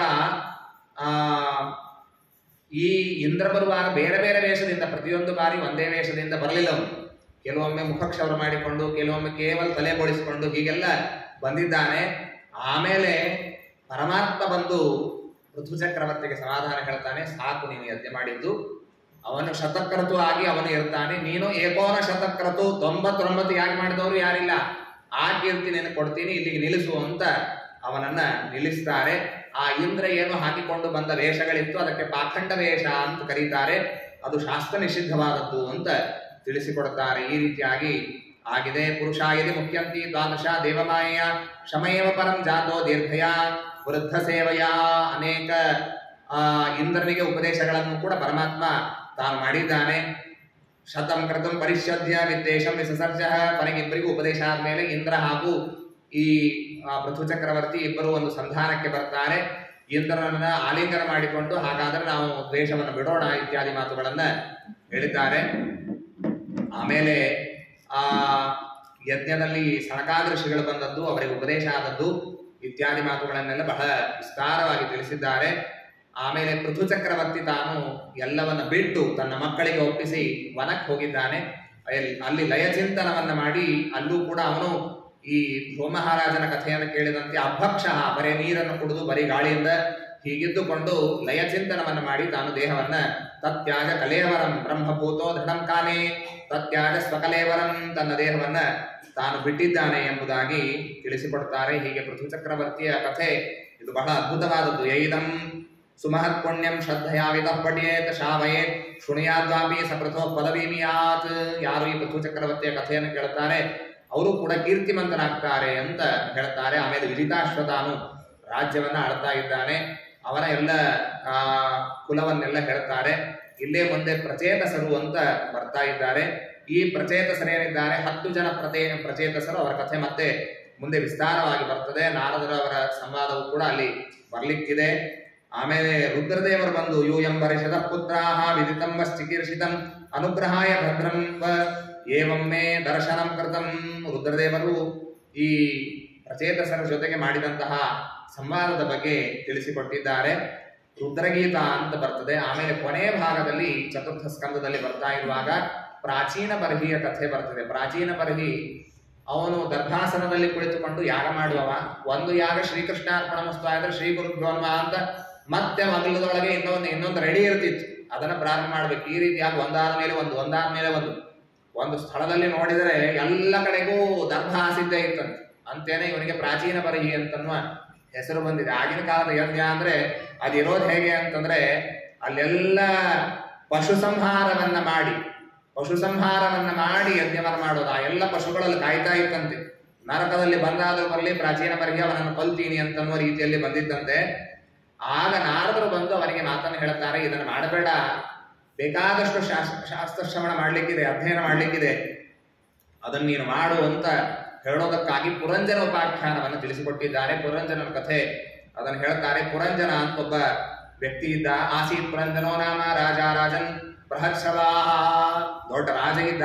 ಅವನ ಜೊತೆಗೆ ಒಬ್ಬ ಗೆಳೆಯ ಇದ್ದ. ಅವನಿಗೆ ಹೆಸರು ಅವಿಜ್ಞಾತ ಸಖ ಅಂತ. ಹೆಸರೇ ತಿಳಿಸುವಂತೆ ಅವನು ಮಾಡಿದ ಸಹಾಯಗಳನ್ನ ಬಾಯ್ಬಿಟ್ಟು ಹೇಳೋದಿಲ್ಲ. ಆಪತ್ತುಗಳಿಂದ ಪರಿಹಾರ ಮಾಡುತ್ತಾನೆ, ಆದರೆ ಸಹಾಯ ಮಾಡಿದ್ದಾನೆ ತಿಳಿಸೋದಿಲ್ಲ. ಆದ್ರೆ ಏನೋ ಒಂದು ನೆಪದಿಂದ, ಸಣ್ಣ ನೆಪದಿಂದ ಈ ಪುರಂಜನನಿಗೂ ಅವಿಜ್ಞಾತ ಸಖನಿಗೂ ಜಗಳ ಆಯಿತು ಅಂತ ಹೇಳಿ ಅವನನ್ನ ಬಿಟ್ಟು ಇವನು ಹೋಗ್ತಾನೆ. ಒಳ್ಳೆ ಊರು ಸಿಗಬೇಕು ಅಂತ ಹುಡುಕ್ತಾ ಹಿಮಾಲಯ ಪರ್ವತದ ಕೆಳಗಿನ ಭಾಗಕ್ಕೆ ಭರತವರ್ಷಕ್ಕೆ ಬಂದಿದ್ದಾನೆ. ಒಂದು ಊರನ್ನ ಪ್ರವೇಶ ಮಾಡುತ್ತಾನೆ. ಅಲ್ಲಿ ಒಂದು ಮನೆ ಸಿಗುತ್ತದೆ. 9 ದ್ವಾರ ಇದೆ. ಮೇಲೆ 7 ದ್ವಾರಗಳು, ಕೆಳಗೆ 2 ದ್ವಾರಗಳು. ಇಂಥ ಒಂದು ಮನೆ ಅವನಿಗೆ ಸಿಗ್ತಾ ಇದೆ. ಅಲ್ಲಿ ಇಲ್ಲೇ ಇರಬೇಕು ಅಂತ ಅಲ್ಲಿ ತಾನು ವಾಸವನ್ನ ಮಾಡ್ತಾ ಇದ್ದಾನೆ. ಯದೃಚ್ಛಯಾಗತಾಂ ತತ್ರ ತದರ್ಶ ಪ್ರಮದೋತ್ತಮಾಂ. ಆಕಸ್ಮಿಕವಾಗಿ ಒಂದು ಹೆಣ್ಣು ಅವಳು ಬರ್ತಾ ಇದ್ದಾಳೆ. ಅವಳು ಬಂದದ್ದಕ್ಕೆ ನೀನು ನನ್ನ ಜೊತೆಗೆ ಇರು ಅಂತ ಹೇಳಿದ. ನೀನು ಯಾರು ಇತ್ಯಾದಿ ಮಾತುಗಳಾಗ್ತದೆ. ಆ ಹೆಣ್ಣು ಬರುವಾಗ ಅವಳ ತಲೆ ಹಿಂದೆ 5 ಹೆಡೆಯ ಒಂದು ಹಾವಿದೆ. ಅದರ ಹಿಂದೆ 10 ಜನ ರಕ್ಷಕರು, ಅದರ ಹಿಂದೆ 100 ಜನ ರಕ್ಷಕರು. ಈ ರೀತಿಯಾಗಿ ಅವಳು ಬಂದಿದ್ದಾಳೆ. ಅವಳ ರೂಪಕ್ಕೆ ಮೋಹಿತನಾದ.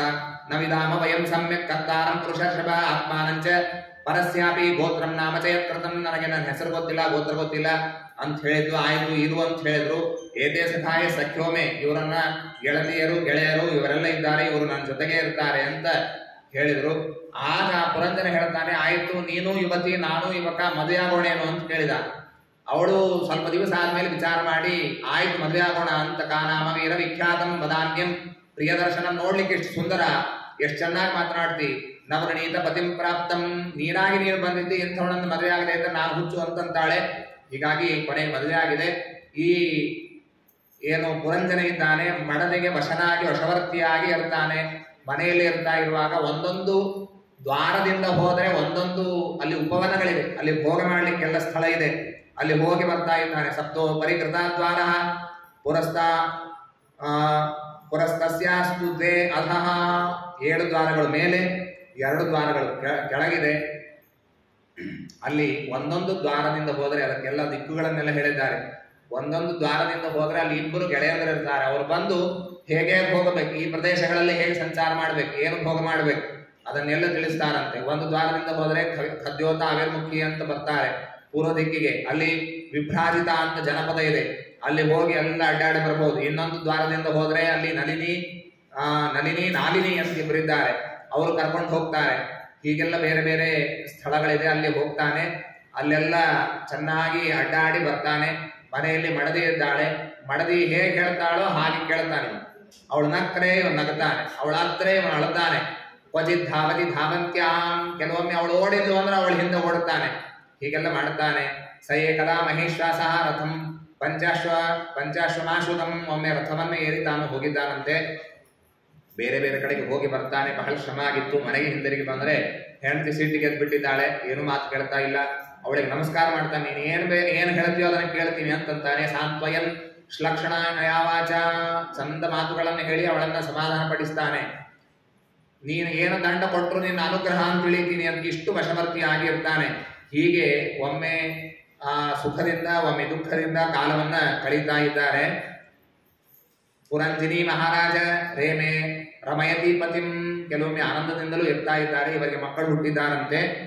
ಅವಳಲ್ಲಿ 1100 ಜನ 1100 ಜನ ಗಂಡು ಮಕ್ಕಳು, 110 ಜನ ಹೆಣ್ಣು ಮಕ್ಕಳು ಹುಟ್ಟಿದ್ದಾರೆ. ಅದಾದ ಮೇಲೆ ಅವರ ಮನೆಗೆ ಒಬ್ಬ ಕಾಲ ಅಂತನೂ ಒಬ್ಬ ಬಂದಿದ್ದಾನೆ. ಅವನು ಬಂದ್ರೆ ಇವರೇನು ಉಪೇಕ್ಷೆ ಮಾಡಿದ್ರು, ಅವನಿಗೇನು ಮಾಡಲಿಲ್ಲ. ಅವನ ಜೊತೆಗೆ ಮತ್ತೊಬ್ಬ ಚಂಡವೇಗ ಅಂತ ಬಂದಿದ್ದಾನೆ.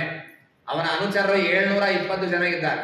ಅದರಲ್ಲಿ 360 ಜನ ಬಿಳಿ ಬಣ್ಣದ ಬಟ್ಟೆ ಹಾಕಿಕೊಂಡವರು, ಇನ್ನು 360 ಜನ ಕರಿ ಬಟ್ಟೆಯನ್ನು ಹಾಕಿಕೊಂಡವರು. ಹೀಗೆಲ್ಲ ಇದ್ದಾರೆ. ಆಮೇಲೆ ದುರ್ಭಗ ಅಂತ ಇನ್ನೊಬ್ಬಳು ಬರ್ತಾರೆ, ಯವನೇಶ್ವರ ಅಂತ ಬರ್ತಾನೆ. ಹೀಗೆ ಅನೇಕ ಜನ ಬರ್ತಾ ಇದ್ದಾರೆ. ಇವರು ಆ ಮನೆಗೆ ಬಂದು ಕ್ರಮೇಣ ಆ ಮನೆಯನ್ನೆಲ್ಲ ಬೀಳಿಸ್ತಾ ಇದ್ದಾರೆ, ಕೆಡವುತ್ತಾ ಇದ್ದಾರೆ, ಇವರ ಮೇಲೆ ದಾಳಿ ಮಾಡ್ತಾ ಇದ್ದಾರೆ. ಪುರಂಜನಿಗೆ ಹೇಳಿದ್ರೆ ಅವನೇನು ತಲೆ ಹಚ್ಕೊಳ್ಳಿಲ್ಲ. ಇರ್ಲಿ ಅಂತ ಹೋದ. ಈ ಮನೆ ಕೆಡ್ತಾ ಹೋಯ್ತು. ಆಗ ಆ ಯವನೇಶ್ವರ ಹಾಗೂ ಪ್ರಜ್ವಾರ ಅಂತ ಮತ್ತೊಬ್ಬ ಇರ್ತಾನೆ. ಇವರೆಲ್ಲರೂ ಕೂಡಿ ಆ ಮನೆಯನ್ನು ಬೀಳಿಸಿ ಈ ಪುರಂಜನನ್ನ ಹಿಡಿದು ಹಾಕ್ತಾರೆ ಅಂತನ್ನುವಂತಹ ಕಥೆಯನ್ನು ಹೇಳ್ತಾರೆ. ತತ್ತ ಪೂರ್ವತರಃ ಕಶ್ಚಿತ ಸಖಾ ಬ್ರಹ್ಮಣ ಆತ್ಮವಾನ್, ಹೀಗೆ ಆ ಪುರಂಜನೆಯವನು ಮರಣವನ್ನು ಹೊಂದಿ 6ನೇ ಜನ್ಮದಲ್ಲಿ ಪುರಂಜನೆಯನ್ನೇ ನೆನೆಸಿ ಇರ್ತಾನೆ ಅನ್ನೋದಕ್ಕಾಗಿ ಅಂಗಿರಸ ಋಷಿಗಳ ಮನೆಯಲ್ಲಿ ಹೆಣ್ಣಾಗಿ ಹುಟ್ಟಿ ಬರ್ತಾನೆ. ಆಮೇಲೆ ಅವನಿಗೆ ಈ ಏನು ಅವಿಜ್ಞಾತ ಸಖ, ಯಾವನ ಜೊತೆಗೆ ಜಗಳ ಮಾಡಿ ಹೋಗಿದ್ದ ಆ ಅವಿಜ್ಞಾತ ಸಖ ಸಿಗುತ್ತಾನೆ. ಅವನ ಉಪದೇಶದಿಂದ ಉದ್ಧಾರ ಆಗ್ತಾನೆ ಅಂತನ್ನುವ ಕಥೆಯನ್ನು ಹೇಳ್ತಾರೆ. ಈ ಕಥೆ ಬೇರೆ ಏನೂ ಅಲ್ಲ. ಈ ಏನು ಪುರಂಜನ ಇದ್ದಾನೆ ಅವನು ಜೀವ, ಅವನು ಬೇರೆ ಯಾರಲ್ಲ, ಜೀವ. ಜೀವನ ಜೊತೆಗಿರುವ ಅವಿಜ್ಞಾತ ಸಖ ಅಂದ್ರೆ ಅವನು ಸಾಕ್ಷಾತ್ ಪರಮಾತ್ಮ. ಈ ಪುರಂಜನ ಒಂದು ಮನೆಯನ್ನ ಅಥವಾ ಊರನ್ನ ಸೇರುತ್ತಾನೆ. ನವದ್ವಾರ ಇರುವಂತಹ ದೇಹ ಏನಿದೆ ಇದೇನೆ ಊರು. ಅಲ್ಲಿರುವಂತಹ ಬುದ್ಧಿ ಏನಿದೆ ಅದೇನೆ ಪ್ರಮದ. ಅವಳೇ ಆ ಹೆಣ್ಣು ಮಗಳೇನಿದ್ದಾಳೆ ಬುದ್ಧಿ ಹೇಳಿದಂತೆ ಮನುಷ್ಯ ಕೇಳ್ತಾ ಹೋಗ್ತಾನೆ. ಅವಳ ಹಿಂದೆ ಇರುವಂತಹ 10 ಜನ 100 ಜನ ಇವರೆಲ್ಲ ಏನಿದ್ದಾರೆ ನೋಡ್ರಿ, ಅವರೆಲ್ಲರೂ ಕೂಡ ಆ ಬುದ್ಧಿಯ ಬೇರೆ ಬೇರೆ ಭಾವನೆಗಳು, ಕೆಲವೊಮ್ಮೆ ಸಿಟ್ಟು ಬರ್ತದೆ, ಕೆಲವೊಮ್ಮೆ ಪ್ರೀತಿ ಬರ್ತದೆ, ಇನ್ನೇನೇನೋ ಅನುಭವಗಳು ಬರ್ತದೆ, ಅದನ್ನೆಲ್ಲ ತಿಳಿಯಬೇಕು ಅಂತ ಹೇಳಿದ್ದಾರೆ. ಆಮೇಲೆ ಆಯಾ ಏನು 9 ದಾರಗಳಿವೆ, ಕಣ್ಣಿನಿಂದ ಹೋಗ್ತಾ ಇರುವಾಗ ಅಲ್ಲಿರುವಂತಹ ಅಭಿಮಾನಿ ದೇವತೆಗಳನ್ನು ಇಬ್ಬಿಬ್ಬರು ಗೆಳೆಯರು ಅಂತ ಹೇಳಿದ್ದಾರೆ. ಆ ಕಾಲ ಏನಿದ್ದಾನೆ ಅವನು ಮರಣನೇ ಕಾಲರೂಪದಿಂದ ಬಂದಿದ್ದಾನೆ. ಆಮೇಲೆ ಯವನೇಶ್ವರ, ಆಮೇಲೆ ದುರ್ಭಗ, ಇವರೆಲ್ಲ ಏನಿದ್ದಾರೆ ನಾನಾ ವಿಧವಾದಂತಹ ರೋಗಗಳು, ಜೀವನಿಗೆ ಬರುವಂತಹ ರೋಗಗಳು. ಅವರ ಸೈನಿಕರು ಅಂತಂದ್ರೆ 360 ಜನ, 360 ಹಗಲುಗಳು, 360 ರಾತ್ರಿಗಳು. ಈ ರೀತಿಯಾಗಿ ಕಾಲ ಕಳೆದಂತೆ ದೇಹ ಕ್ಷೀಣವಾಗ್ತಾ ಹೋಗ್ತದೆ. ಈ ರೀತಿಯಾಗಿ ಮನುಷ್ಯ ತಾನು ಈ ದೇಹವನ್ನು ಬಿಡಬೇಕಾಗ್ತದೆ. ಆದ್ದರಿಂದ ಈ ರೀತಿಯಾಗಿ ತಾನು ಜೀವನವನ್ನು ವ್ಯರ್ಥವಾಗಿ ಕಳೆಯಬಾರದು.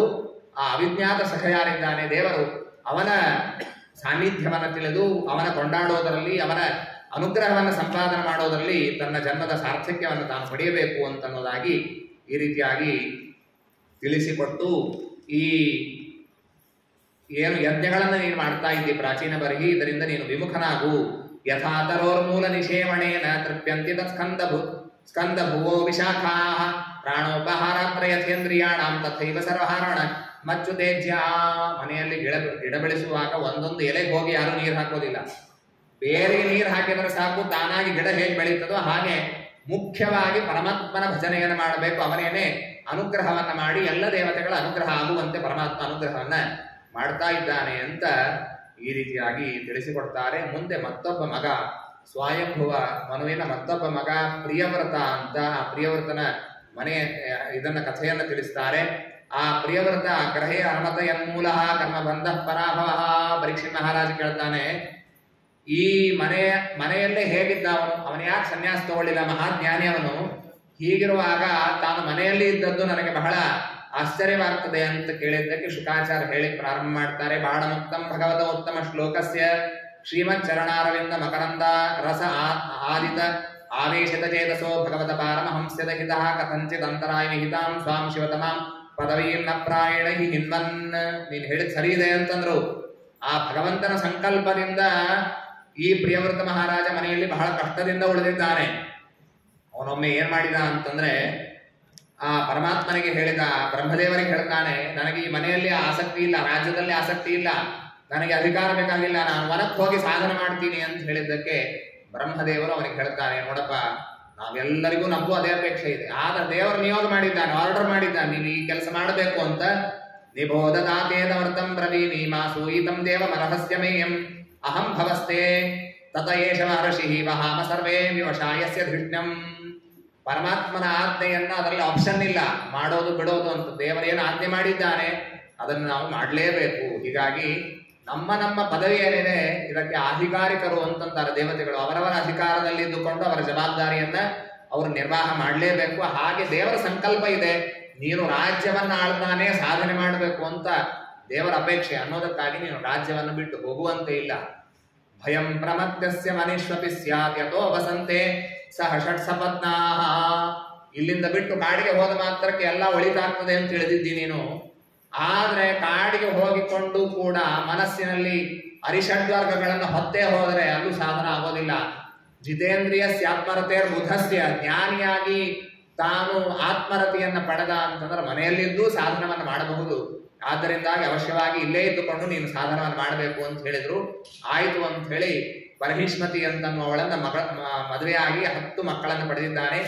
ಅಗ್ನಿಧ್ರ, ಇದ್ಮಜಿಹ್ವ, ಯಜ್ಜಿಬಾಹು, ಮಹಾವೀರ, ಹಿರಣ್ಯರೇತ, ಹೃತಪೃಷ್ಠ, ಸವನ, ಮೇಧಾತಿಥಿ, ಭೀತಿಹೋತ್ರ, ಕವಿ ಅಂತನ್ನುವಂತಹ 10 ಜನ ಮಕ್ಕಳನ್ನ ಪಡೆದಿದ್ದಾನೆ. ಅದರಲ್ಲಿ 3 ಜನ ಅವರು ಊರ್ಧ್ವರೇತಸ್ಕರಾಗಿ ಅವರು ಹೋಗಿದ್ದಾರೆ. ಉಳಿದವರೆಲ್ಲ ಇವನ ಅನುಚರರಾಗಿ ಇವನ ಮಾತೆಯನ್ನ ಕೇಳಿಕೊಂಡು ಇದ್ದಾರೆ. ಮತ್ತೊಬ್ಬ ಮಡದಿಯಲ್ಲಿ 3 ಜನ ಮಕ್ಕಳು, ಉತ್ತಮ, ತಾಪಸ, ರೈವತ ಅಂತ ಒಬ್ಬೊಬ್ಬರು ಕೂಡ ಒಂದೊಂದು ಮನ್ವಂತರಕ್ಕೆ ಅಧಿಪತಿಗಳಾಗ್ತಾರೆ ಅಂತ ಈ ರೀತಿಯಾಗಿ ಹೇಳ್ತಾರೆ.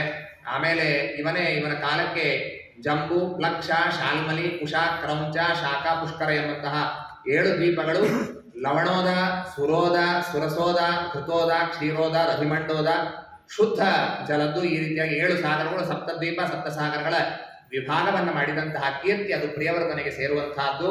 ಭಾಗವತವನನ್ನು ಕೊಂಡಾಡ್ತದೆ, ಪ್ರಶಸ್ತಿಯನ್ನ ಭಾಗವತ ಕೊಡುತ್ತದೆ.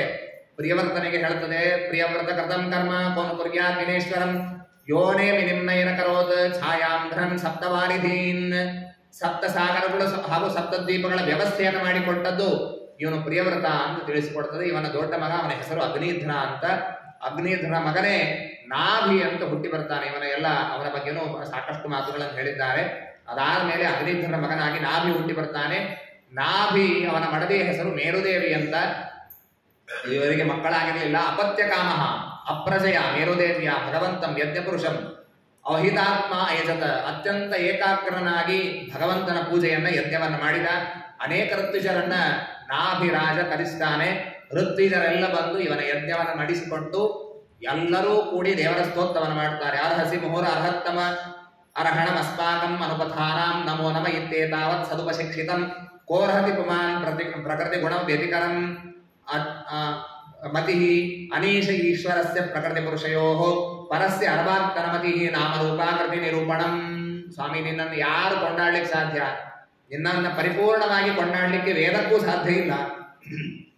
ಹೀಗಾಗಿ ನಾವು ಮಾಡಬಹುದಾದದ್ದೇನು ಅಂದ್ರೆ ನಮೋ ನಮ ಇತ್ಯೇತಾವತ್ ಸದುಪಶಿಕ್ಷಿತಂ. ದೊಡ್ಡವರು ಹೇಳ್ಕೊಟ್ಟದ್ದೇನು ಅಂತಂದ್ರೆ ನಮೋ ನಮಃ ಅಂತ ಹೇಳ್ರಿ. ದೇವರಿಗೆ ಬಹಳ ಏನು ಹೇಳಿಕ್ ಬರೋದಿಲ್ಲ, ನಮಸ್ಕಾರವನ್ನು ಅಷ್ಟೇ ಮಾಡೋದು ಅಂತ ಹೇಳಿದ್ದಾರೆ. ಆ ರೀತಿಯಾಗಿ ನಮಗೆ ಬಲ ಇಲ್ಲ, ನಿನಗೆ ನಾವು ಕೇವಲ ಭೂಯಿಷ್ಠ ಅಂತೆ ನಮೋಕ್ತಿ ವಿಧೇವ, ಆ ರೀತಿಯಾಗಿ ನಿನಗೆ ನಮಸ್ಕಾರವನ್ನು ಮಾಡ್ತೇವೆ ಅಂತ ಹೇಳಿ ದೇವರ ಸ್ತೋತ್ರವನ್ನು ದಿವ್ಯವಾಗಿ ಮಾಡಿದ್ದಾರೆ. ಪ್ರಸನ್ನನಾಗಿ ಭಗವಂತನೇ ಇವರ ಯಜ್ಞಶಾಲೆಗೆ ಬರ್ತಾನೆ. ನಾಭಿ ಮಾಡುವ ಯಜ್ಞಕ್ಕೆ ಸಾಕ್ಷಾತ್ ದೇವರೇ ಬರ್ತಾನೆ. ಆಗ ಇನ್ನಷ್ಟು ದೇವರ ಸ್ತೋತ್ರವನ್ನು ಮಾಡಿ ಎಲ್ಲರ ದ್ವಿಜರು ನಾಭಿ ರಾಜನ ಪರವಾಗಿ ಅವರು ಪ್ರಾರ್ಥನೆ ಮಾಡ್ತಾರೆ. ಸ್ವಾಮಿ, ಇವನಿಗೆ ಒಬ್ಬ ಒಳ್ಳೆಯ ಮಗ ಆಗಬೇಕು, ಇಂಥ ಮಗ ಅಲ್ಲ, ನಿನ್ನಂಥ ಮಗನಾಗಬೇಕು ಅಂತ ಕೇಳಿದೆ. ಆಗ ದೇವರು ಹೇಳಿದ, ಭಾರಿ ಕೇಳಿದ್ರೆ ನೀವು, ಅಮಾಹಮೇವ ಅಭಿರೂಪ, ನನ್ನಂಥ ಮಗ ಅಂತ ಬೇರೆ ಯಾರಿಲ್ಲ, ನಾನೇ ಹುಟ್ಟಬೇಕು ಅನಿವಾರ್ಯ. ಆಯ್ತು ಹುಡ್ತೀನಿ ಅಂತ ಹೇಳಿದಂತೆ. ಮಮಾಹಮೇವ ಅಭಿರೂಪ ಮಮ ಇವ ಹಿ ಮುಖಂ ಯದ್ ದ್ವಿಜದೇವ ಕುಲಂ. ದೇವರು ನೋಡ್ರಿ ಬ್ರಾಹ್ಮಣರಿಗೆ ಎಷ್ಟು ಉಚ್ಚವಾದ ಸ್ಥಾನ ಕೊಟ್ಟಿದ್ದಾನೆ. ಯಾಕೆ ನಾನು ಹುಟ್ಟಿ ಬರ್ತೀನಿ ಅಂತಂದ್ರೆ ಬ್ರಾಹ್ಮಣೋಸ್ಯ ಮುಖಮಾಸಿ, ನೀವೆಲ್ಲ ಬ್ರಾಹ್ಮಣರು, ನೀವು ಹುಟ್ಟಿದ್ದು ನನ್ನ ಬಾಯಿಂದ ಹುಟ್ಟಿದ್ದೀರಿ. ಹೀಗಾಗಿ ನಿಮ್ಮ ಮಾತು ಅಂದ್ರೆ ಅದು ನನ್ನ ಮಾತು, ನಿಮ್ಮ ಮಾತನ್ನ ಸತ್ಯ ಮಾಡೋದು ನನ್ನ ಹೊಣೆ ಅಂತ ನಾನು ಇಟ್ಟುಕೊಂಡಿದ್ದೀನಿ. ಆದ್ದರಿಂದಾಗಿ ನಾನು ಹುಟ್ಟಿ ಬರ್ತೀನಿ ಅಂತ ಹೇಳಿದ್ದಾನೆ. ಆಗ ಪರಮಾತ್ಮ ಹುಟ್ಟಿ ಬಂದಿದ್ದಾನೆ. ಮೇರುದೇವಿಯಲ್ಲಿ ಹುಟ್ಟಿ ಬಂದಂತಹ ಭಗವಂತನ ಹೆಸರು ಋಷಭ ಅಂತ ಅವನ ಹೆಸರು. ಈ ಪರಮಾತ್ಮ ದಿವ್ಯವಾದಂತಹ ಮಹಿಮೆಯನ್ನು ತೋರಿಸ್ತಾನೆ. ಅವನ ಕೀರ್ತಿ ಬರಬೇಕು ಅನ್ನೋದಕ್ಕಾಗಿ ಇಂದ್ರ ಏನ್ ಮಾಡಿದ ಅಂತಂದ್ರೆ, ಈ ಋಷಭನಾಮಕ ಪರಮಾತ್ಮ ರಾಜ್ಯ ಆಳುವಾಗ 12 ವರ್ಷ ಮಳೆನೇ ಬರಲಿಲ್ಲ. ದೇವರು ತನ್ನ ಸಾಮರ್ಥ್ಯದಿಂದ ಸುಭಿಕ್ಷೆಯನ್ನು ಕೊಟ್ಟು ಎಲ್ಲರಿಗೂ ಸುಖದಿಂದ 12 ವರ್ಷಗಳವರೆಗೆ ತಾನು ಪರಮಾತ್ಮ ಇಡುತ್ತಾನೆ. ಈ ರೀತಿಯಾಗಿ ಇಂದ್ರ ಇವನ ಜೊತೆಗೆ ಸ್ಪರ್ಧೆ ಮಾಡಿದರೆ ಅವನನ್ನು ಸೋಲಿಸಿ ಎಲ್ಲ ಪ್ರಜೆಗಳ ರಕ್ಷಣೆಯನ್ನು ಮಾಡಿದಂತಹ ಪರಮಾತ್ಮ ಅವನು ಋಷಭನಾಮಕನಾದಂತಹ ಪರಮಾತ್ಮನಾಗಿದ್ದಾನೆ. ಮುಂದೆ ಜಯಂತಿ ಅಂತವಳನ್ನು ಮದುವೆ ಆಗ್ತಾನೆ. 100 ಜನ ಮಕ್ಕಳು ಹುಟ್ಟುತ್ತಾರೆ. ಯೇಷಾಂ ಖಲು ಮಹಾಯೋಗಿ ಭರತೋ ಜ್ಯೇಷ್ಠ ಶ್ರೇಷ್ಠ ಗುಣ ಆಸೀತ್ ಏನೇದಂ ವರ್ಷಂ ಭಾರತಮಿತಿ ವ್ಯಪದಿಶಂತಿ. ಆ 100 ಜನ ಮಕ್ಕಳಲ್ಲಿ ದೊಡ್ಡ ಮಗ, ಅವನ ಹೆಸರೇ ಭರತ ಅಂತ.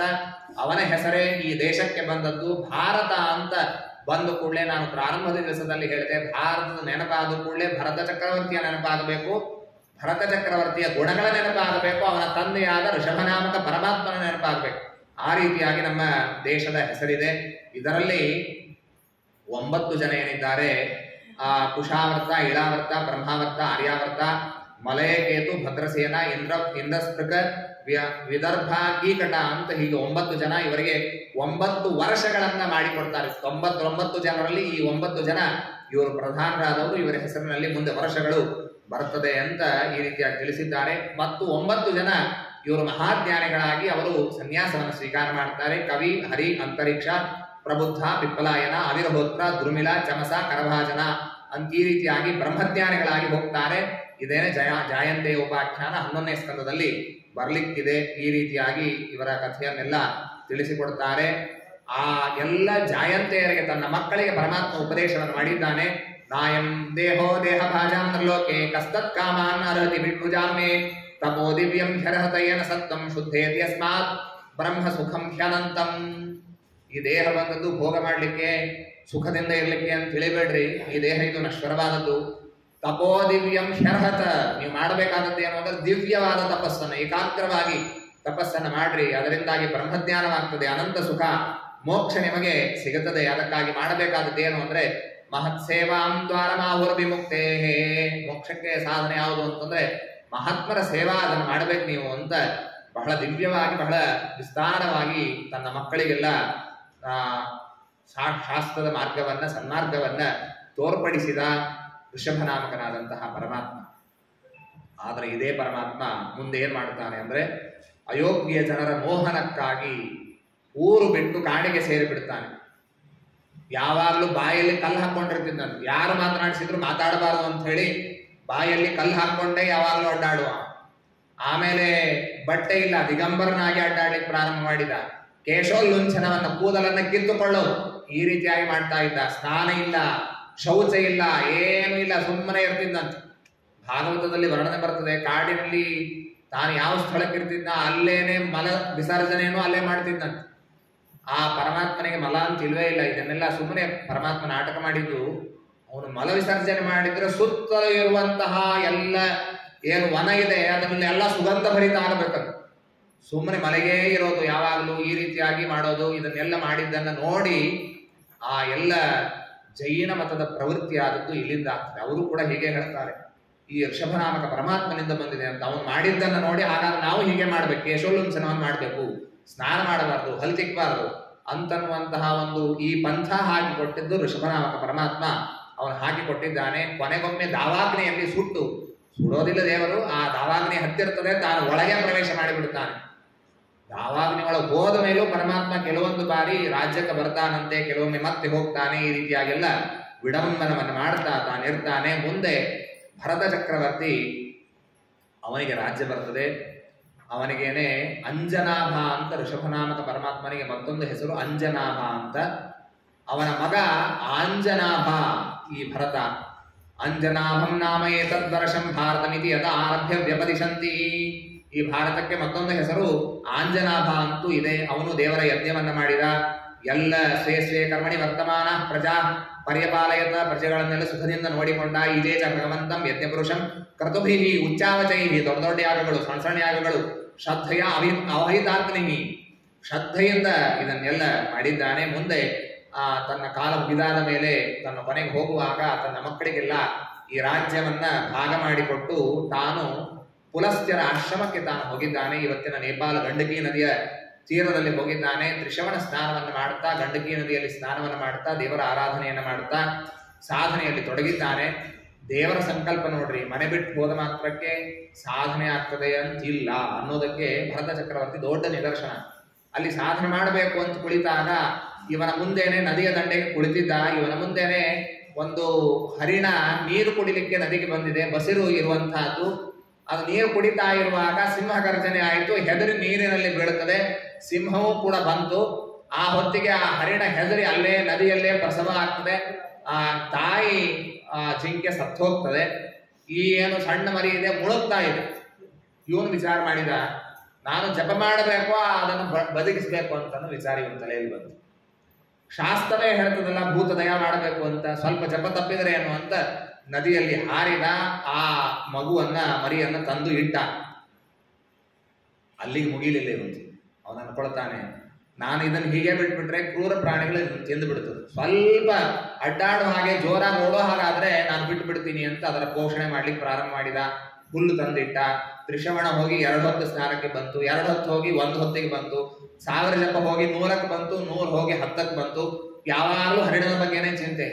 ತಾನು ಜಪ ಅಥವಾ ಧ್ಯಾನ ಮಾಡ್ತಾ ಇರುವಾಗಲೂ ಸ್ವಲ್ಪ ಹೊತ್ತು ಅದು ಹರಿಣ ಕಾಣಲಿಲ್ಲ, ದೊಡ್ಡದಾಯ್ತದು, ಅಡ್ಡಾಡ್ಲಿಕ್ಕೆ ಪ್ರಾರಂಭ ಆಯ್ತು. ಅದು ಕಾಣಲಿಲ್ಲ ಅಂದ್ರೆ ಮತ್ತೆ ಅದನ್ನೇ ನೋಡುವ, ಹೋಯ್ತು ಎಲ್ಲಿ ಹೋಯ್ತು ಅಂತ. ಅವನು ಧ್ಯಾನ ಮಾಡ್ತಾ ಇರುವಾಗ ಅದು ಬಂದು ಬೆನ್ನಿಗೆ ಅವನಿಗೆ ತಿಕ್ಕಬೇಕಂತ. ತಿಕ್ತಾ ಇದ್ರೆ ಆ ಪರಮಾನಂದ ಇಲ್ಲೇ ಲಕ್ಷ್ಯ, ದೇವರ ಕಡೆಗೆ ಏನೂ ಧ್ಯಾಸ ಇಲ್ಲ. ಈ ರೀತಿಯಾಗಿ ಆಗ್ತಾ ಹೋಯ್ತು. ಅದು ಹೀಗೆ ಬೆಳೀತಾ ಬೆಳೀತಾ ಸಾಯುವಾಗ್ಲೂ ಮತ್ತೆ ಈ ಜಿಂಕೆಯನ್ನೇ ನೆನೆಸಿ ತಾನು ಸಾಯ್ತಾನೆ. ಸಾಯುವಾಗ ಏನನ್ನ ಮನುಷ್ಯ ನೆನೆಸ್ತಾನೋ ಅದೇ ರೀತಿಯಾಗಿ ಆಗ್ತಾನೆ ಅನ್ನೋದಕ್ಕಾಗಿ ಮತ್ತೆ ಇವನೇನ್ ಮಾಡಿದ ಅಂತಂದ್ರೆ ಇವನು ಜಿಂಕೆ ಆಗಿ ಹುಟ್ಟುತ್ತಾನೆ. ಆದರೆ ದೇವರ ಅನುಗ್ರಹ, ದೇವರ ಆರಾಧನೆ ಮಾಡಿದ್ದ ಅನ್ನೋದಕ್ಕೋಸ್ಕರ ಸ್ಮೃತಿ ಮಾತ್ರ ಹಾಗೆ ಇತ್ತು. ಆ ಹರಿಣ ಜನ್ಮವನ್ನು ಅನುಭವಿಸಿ ಆಮೇಲೆ 4ನೇ ಜನ್ಮ ಏನು ಬಂತೋ, ಅಂಗಿರಸರ ಮನೆಯಲ್ಲಿ ಅಂಗಿರಸ ಪ್ರವರಸ್ಯ ಅಥ ಕಸ್ಯಚಿತ್ ದ್ವಿಜವರಸ್ಯ ಅಂಗಿರಸ ಪ್ರವರಸ್ಯ ಶಮದಮ ತಪ ಸ್ವಾಧ್ಯಾಯ ಧ್ಯಾನ ತ್ಯಾಗ ಸಂತೋಷ ತಿತಿಕ್ಷಾ ಪ್ರಶ್ರಯ ವಿದ್ಯಾ ಅನಸೂಯ ಆತ್ಮಜ್ಞಾನ ಆನಂದ ಯುಕ್ತಸ್ಯ. ಇಷ್ಟೆಲ್ಲ ಗುಣಗಳಿದ್ದಂತೆ ಅವನ ಮನೆಯಲ್ಲಿ, ಹಿರಿಯರಿಗೆಲ್ಲ. ಅಂಥವರ ಮನೆಯಲ್ಲಿ ಇವನು ಹುಟ್ಟಿ ಬಂದಿದ್ದಾನೆ. ಹುಟ್ಟಿ ಬಂದಾಗ ಎಲ್ಲ ಜಾಣನೇ ಇದ್ದ. ಆದ್ರೆ ಗೊತ್ತಾಯ್ತು, ನಾನು ಬಹಳ ಜಾಣತನ ತೋರಿಸಿದೆ ಅಂದ್ರೆ ನನಗೆ ಯಾವ್ದಾದ್ರು ಕೆಲಸಕ್ಕೆ ಹಚ್ತಾರೆ ಅಂತ ಹೇಳಿ ಯಾವ ಕೆಲಸನೂ ಸರಿ ಮಾಡ್ತಿರ್ಲಿಲ್ಲ. 9 ಜನ ಅಣ್ಣತಮ್ಮಂದಿರಿದ್ದಾರೆ.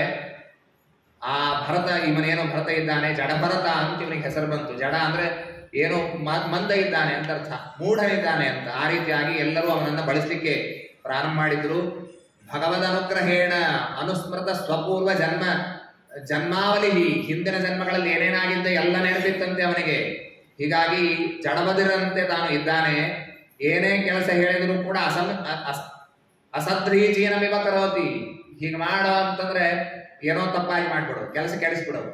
ಒಲೆ ಮೇಲೆ ಇಡು ಅಂತಂದ್ರೆ ಒಲೆ ಮೇಲೆ ಇಡೋದಷ್ಟೇ, ಎಲ್ಲ ನೀರು ಕೆಳಗಿಂದ ಏನೋ ಒಲೆ ಇದೆ ಆರಿಸ್ಬಿಡು. ಹೀಗೇನೇನೋ ಕೆಟ್ಟ ಕೆಲಸ ಮಾಡ್ತಿದ್ದ. ಹೀಗಾಗಿ ಅವನಿಗೆ ಏನೂ ಯಾರು ಲಕ್ಷ್ಯ ಕೊಡ್ತಿರ್ಲಿಲ್ಲ ಅವನ ಕಡೆಗೆ. ಅವನು ಮಾತ್ರ ತನ್ನ ಸಾಧನೆಯನ್ನು ಏಕಾಂತದಲ್ಲಿ ಮಾಡಿಕೊಳ್ತಿದ್ದ. ತಂದೆ ತಾಯಿಗಳ ಸತ್ತು ಹೋದ ಮೇಲೆ ಅವನ ಅಣ್ಣತಮ್ಮಂದ್ರೆ ಏನ್ ಮಾಡಿದ್ರು ಅಂತಂದ್ರೆ ಇವನನ್ನು ಬಳಸಬೇಕು ಅಂತ ವಿಚಾರ ಮಾಡಿದ್ರಂತೆ. ಅವನಿಗೆ ಏನು ಕೊಟ್ಟರು ಅವನು ತಿಂತಿದ್ದಂತೆ. ಕದನ್ನಂಬ ಅಭ್ಯವಹಾರತಿ ನೇಂದ್ರಿಯ ಪ್ರೀತಿ ಕಾಮ. ಹಳಸಿದ್ರೆ ಬಾಯಿ ಬಿಟ್ಟು ಹೇಳ್ತಿರ್ಲಿಲ್ಲ ಅಂತ, ಗೊತ್ತಾಗ್ತಿತ್ತು ರುಚಿ. ಹಳಸಿದ ಅನ್ನವನ್ನು ಕೊಟ್ಟಿದ್ದಾರೆ ನನಗೆ ಅಂತ ಗೊತ್ತಾಗ್ತಿತ್ತು. ಆದ್ರೆ ಅದನ್ನೇ ಸುಮ್ಮನೆ ಉಂಡಿರ್ತಿದ್ದ. ಈ ರುಚಿ ಇದೆಯೋ, ಸಿಹಿ ಇದೆಯೋ, ಖಾರ ಇದೆಯೋ ಎಂದೆಂದಿಗೂ ಅವನು ತಕರಾರು ಮಾಡಿದವನಲ್ಲ. ಆ ರೀತಿಯಾಗಿ ಅವನು ಜೀವನವನ್ನು ಕಳೀತಾ ಇದ್ದಾನೆ. ಆಗ ಅವನ ಅಣ್ಣ ತಮ್ಮಂದ್ರೆ ಏನ್ ಮಾಡಿದ್ರು, ನೀನು ಒಂದು ಕೆಲಸ ಮಾಡು, ರಾತ್ರಿಯಲ್ಲಿ ಕಳ್ಳರೆಲ್ಲ ಬಂದು ನಮ್ಮ ಹೊಲದಲ್ಲಿ ಎಲ್ಲ ಧಾನ್ಯವನ್ನು ತಗೊಂಡು ಹೊರಟಾರೆ, ನೀ ಅಲ್ಲೇ ನಿಲ್ಬೇಕು, ವಾಚ್ಮನ್ ಕೆಲಸ ಮಾಡ್ಬೇಕು.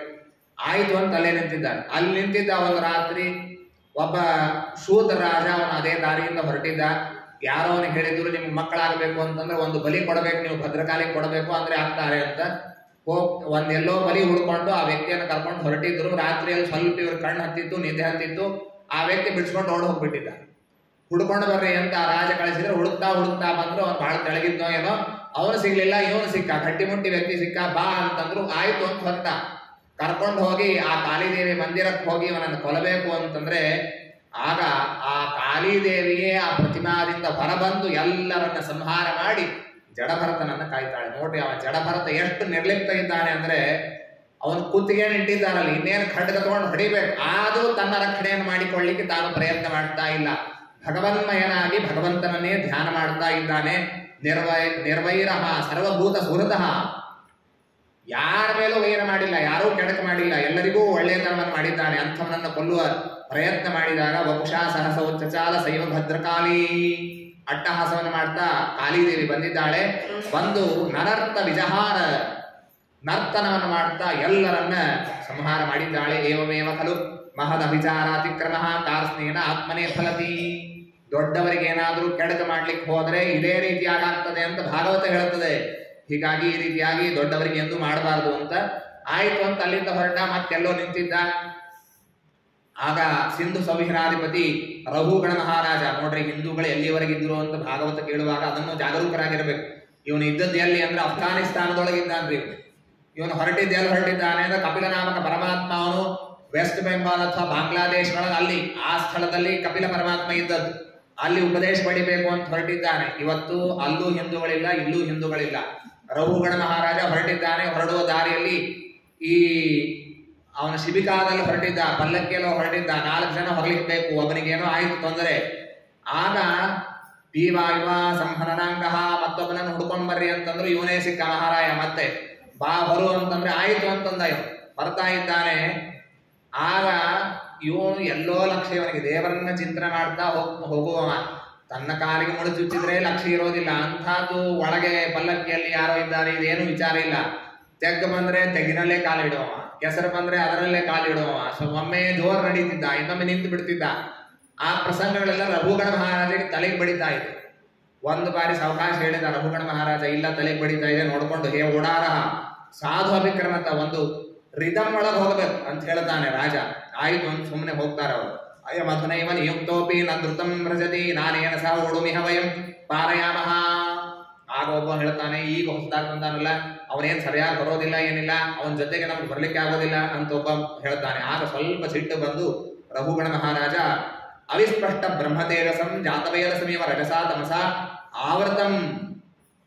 ಆಗ ಅವನಿಗೆ ಹೇಳಿದ, ಬೂದಿ ಮುಚ್ಚಿದ ಕೆಂಡದಾಗಿದ್ದಾನಿವನು, ಇವನಿಗೆ ಗೊತ್ತಿರಲಿಲ್ಲ ಇವನು ಮಹಾಜ್ಞಾನಿ ಜಡಭರತ ಅಂತ ಗೊತ್ತಿಲ್ಲ. ಆಗ ಅವನಿಗೆ ಬೈದು ಬಿಡ್ತಾನೆ, ಏನೋ ನೀನು ಪಾಪ ಬಹಳ ಕಷ್ಟ ಆಗ್ತಾ ಇದೆ ನಿನಗೆ, ಇಡೀ ದಿವಸ ನೀನೇ ಹೊತ್ತಿದ್ದಿ. ಅಹೋ ಕಷ್ಟಂ ಭ್ರಾತಃ ವ್ಯಕ್ತಮರು ಪರಿಶ್ರಾಂತೋ ದೀರ್ಘಮಧ್ವಾನ್ ಏಕ ಏವ ಊಹಿತವಾನ್ ಸುಚಿರಂ ನಾತಿ ಪೀವ ನಾತಿ ಸಂಹನನಾಂಗೋ ರಜಸಾ ಚೋಪದ್ರತೋ ಭವಾನ್ ಸಖೇನೋ ಏವ ಅಪರೇತೆ ಸಂಘಟ್ಟಿನಃ. ಪಾಪ ಬಹಳ ದೂರದಿಂದ ನೀನೇ ಹೊತ್ತಿದ್ದಿ. ನೋಡ್ಲಿಕ್ಕೂ ಎಷ್ಟು ತೆಳಗಿದ್ಯೋ ಪಾಪ, ಉಂಡಿದ್ಯೋ ಇಲ್ಲೋ ಎಲ್ಲ ಉಲ್ಟಾ ತಿಳಿಬೇಕ್ರಿ. ಬಹಳ ದೊಡ್ಡ ಶಾಣೆ ಇದ್ದಿ ಬಿಡು ಅಂದ್ರೆ ಅರ್ಥ ಏನು ಬರೋದಿಲ್ಲ ನನಗೆ ಅಂತ. ಬಹಳ ತೆಳಗಿದ್ದಿ ಅಂತಂದ್ರೆ ಚೆನ್ನಾಗಿ ಗಟ್ಟಿಮುಟ್ಟಿಗಿದ್ದಿ, ಈಗ ಯಾರು ಹೊರಲಿಕ್ಕೆ ಪ್ರಾರಂಭ ಮಾಡಿ ಯಾಕೆ ಈ ರೀತಿಯಾಗಿ ಮಾಡ್ತಾ ಇದ್ದಿ ಅಂತ ಅವನನ್ನ ಬೈತಾ ಇದ್ದಾನೆ.